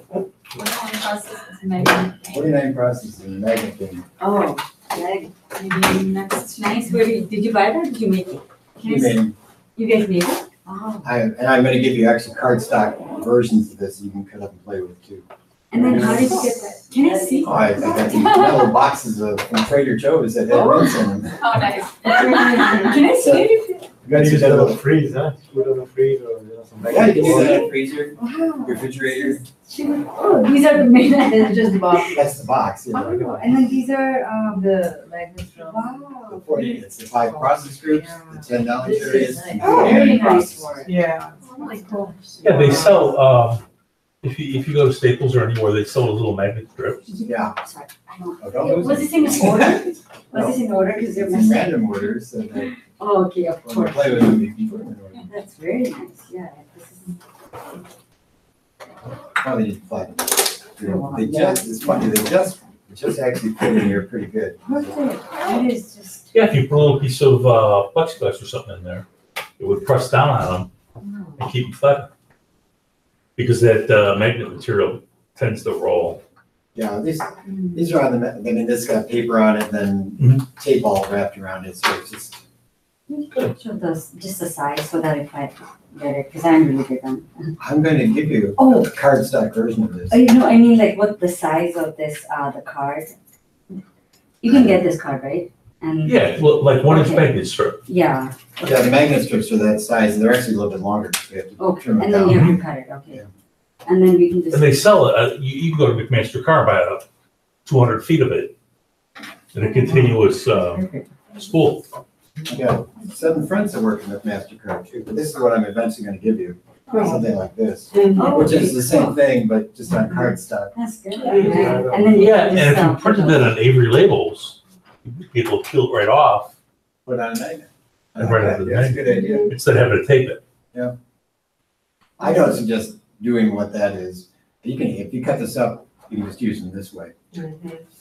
But what's nice about that is, I mean, if you're brainstorming, you can use it as a tool. Oh, yeah. And then we would have to see which one goes under which section, right? Yeah, your process chart's gonna help you with this. Actually, I've got this version for Rita's chart too. So this one's Rita's chart. She has 92 things in her chart there. I don't recommend memorizing it, but I think the planning section is really good in it though. So that's not a bad one to work with.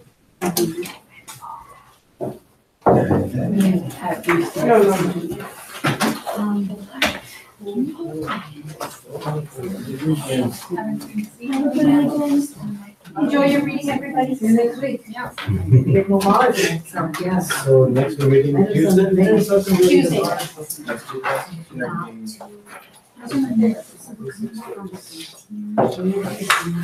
Oh, so then. Oh, Okay. Flowers. That's one. With, Yeah. Yeah, whenever this, and then like you have the greens inside, the rest of greens. next to us. Bless you. Wow. I'm curious one thing. Oh, okay, this is for next week, is it? Yeah, so. Okay, I yeah, won't now, be here. okay, got it. The next, well, 2 for sure, but 3 class meetings. Oh, you will We'll be coming back, yeah, and going to the annual church for. Oh, you're on vacation? Yeah, so I want to do the next. I need to get a job and I go on Here's the vacation. answers. You're gonna have a diagram. That's exactly- You know, it's hard to do that. You need the money to do the vacation, You right? got a whiteboard. Right? Oh, yes. That's the challenge. I tried that one, but that's If not you win the right. lottery, then you can totally do the vacation. You don't even need a job or PMP. All right, I'm ready. I was gonna All right, take guys, see you next I week. was gonna take care of that.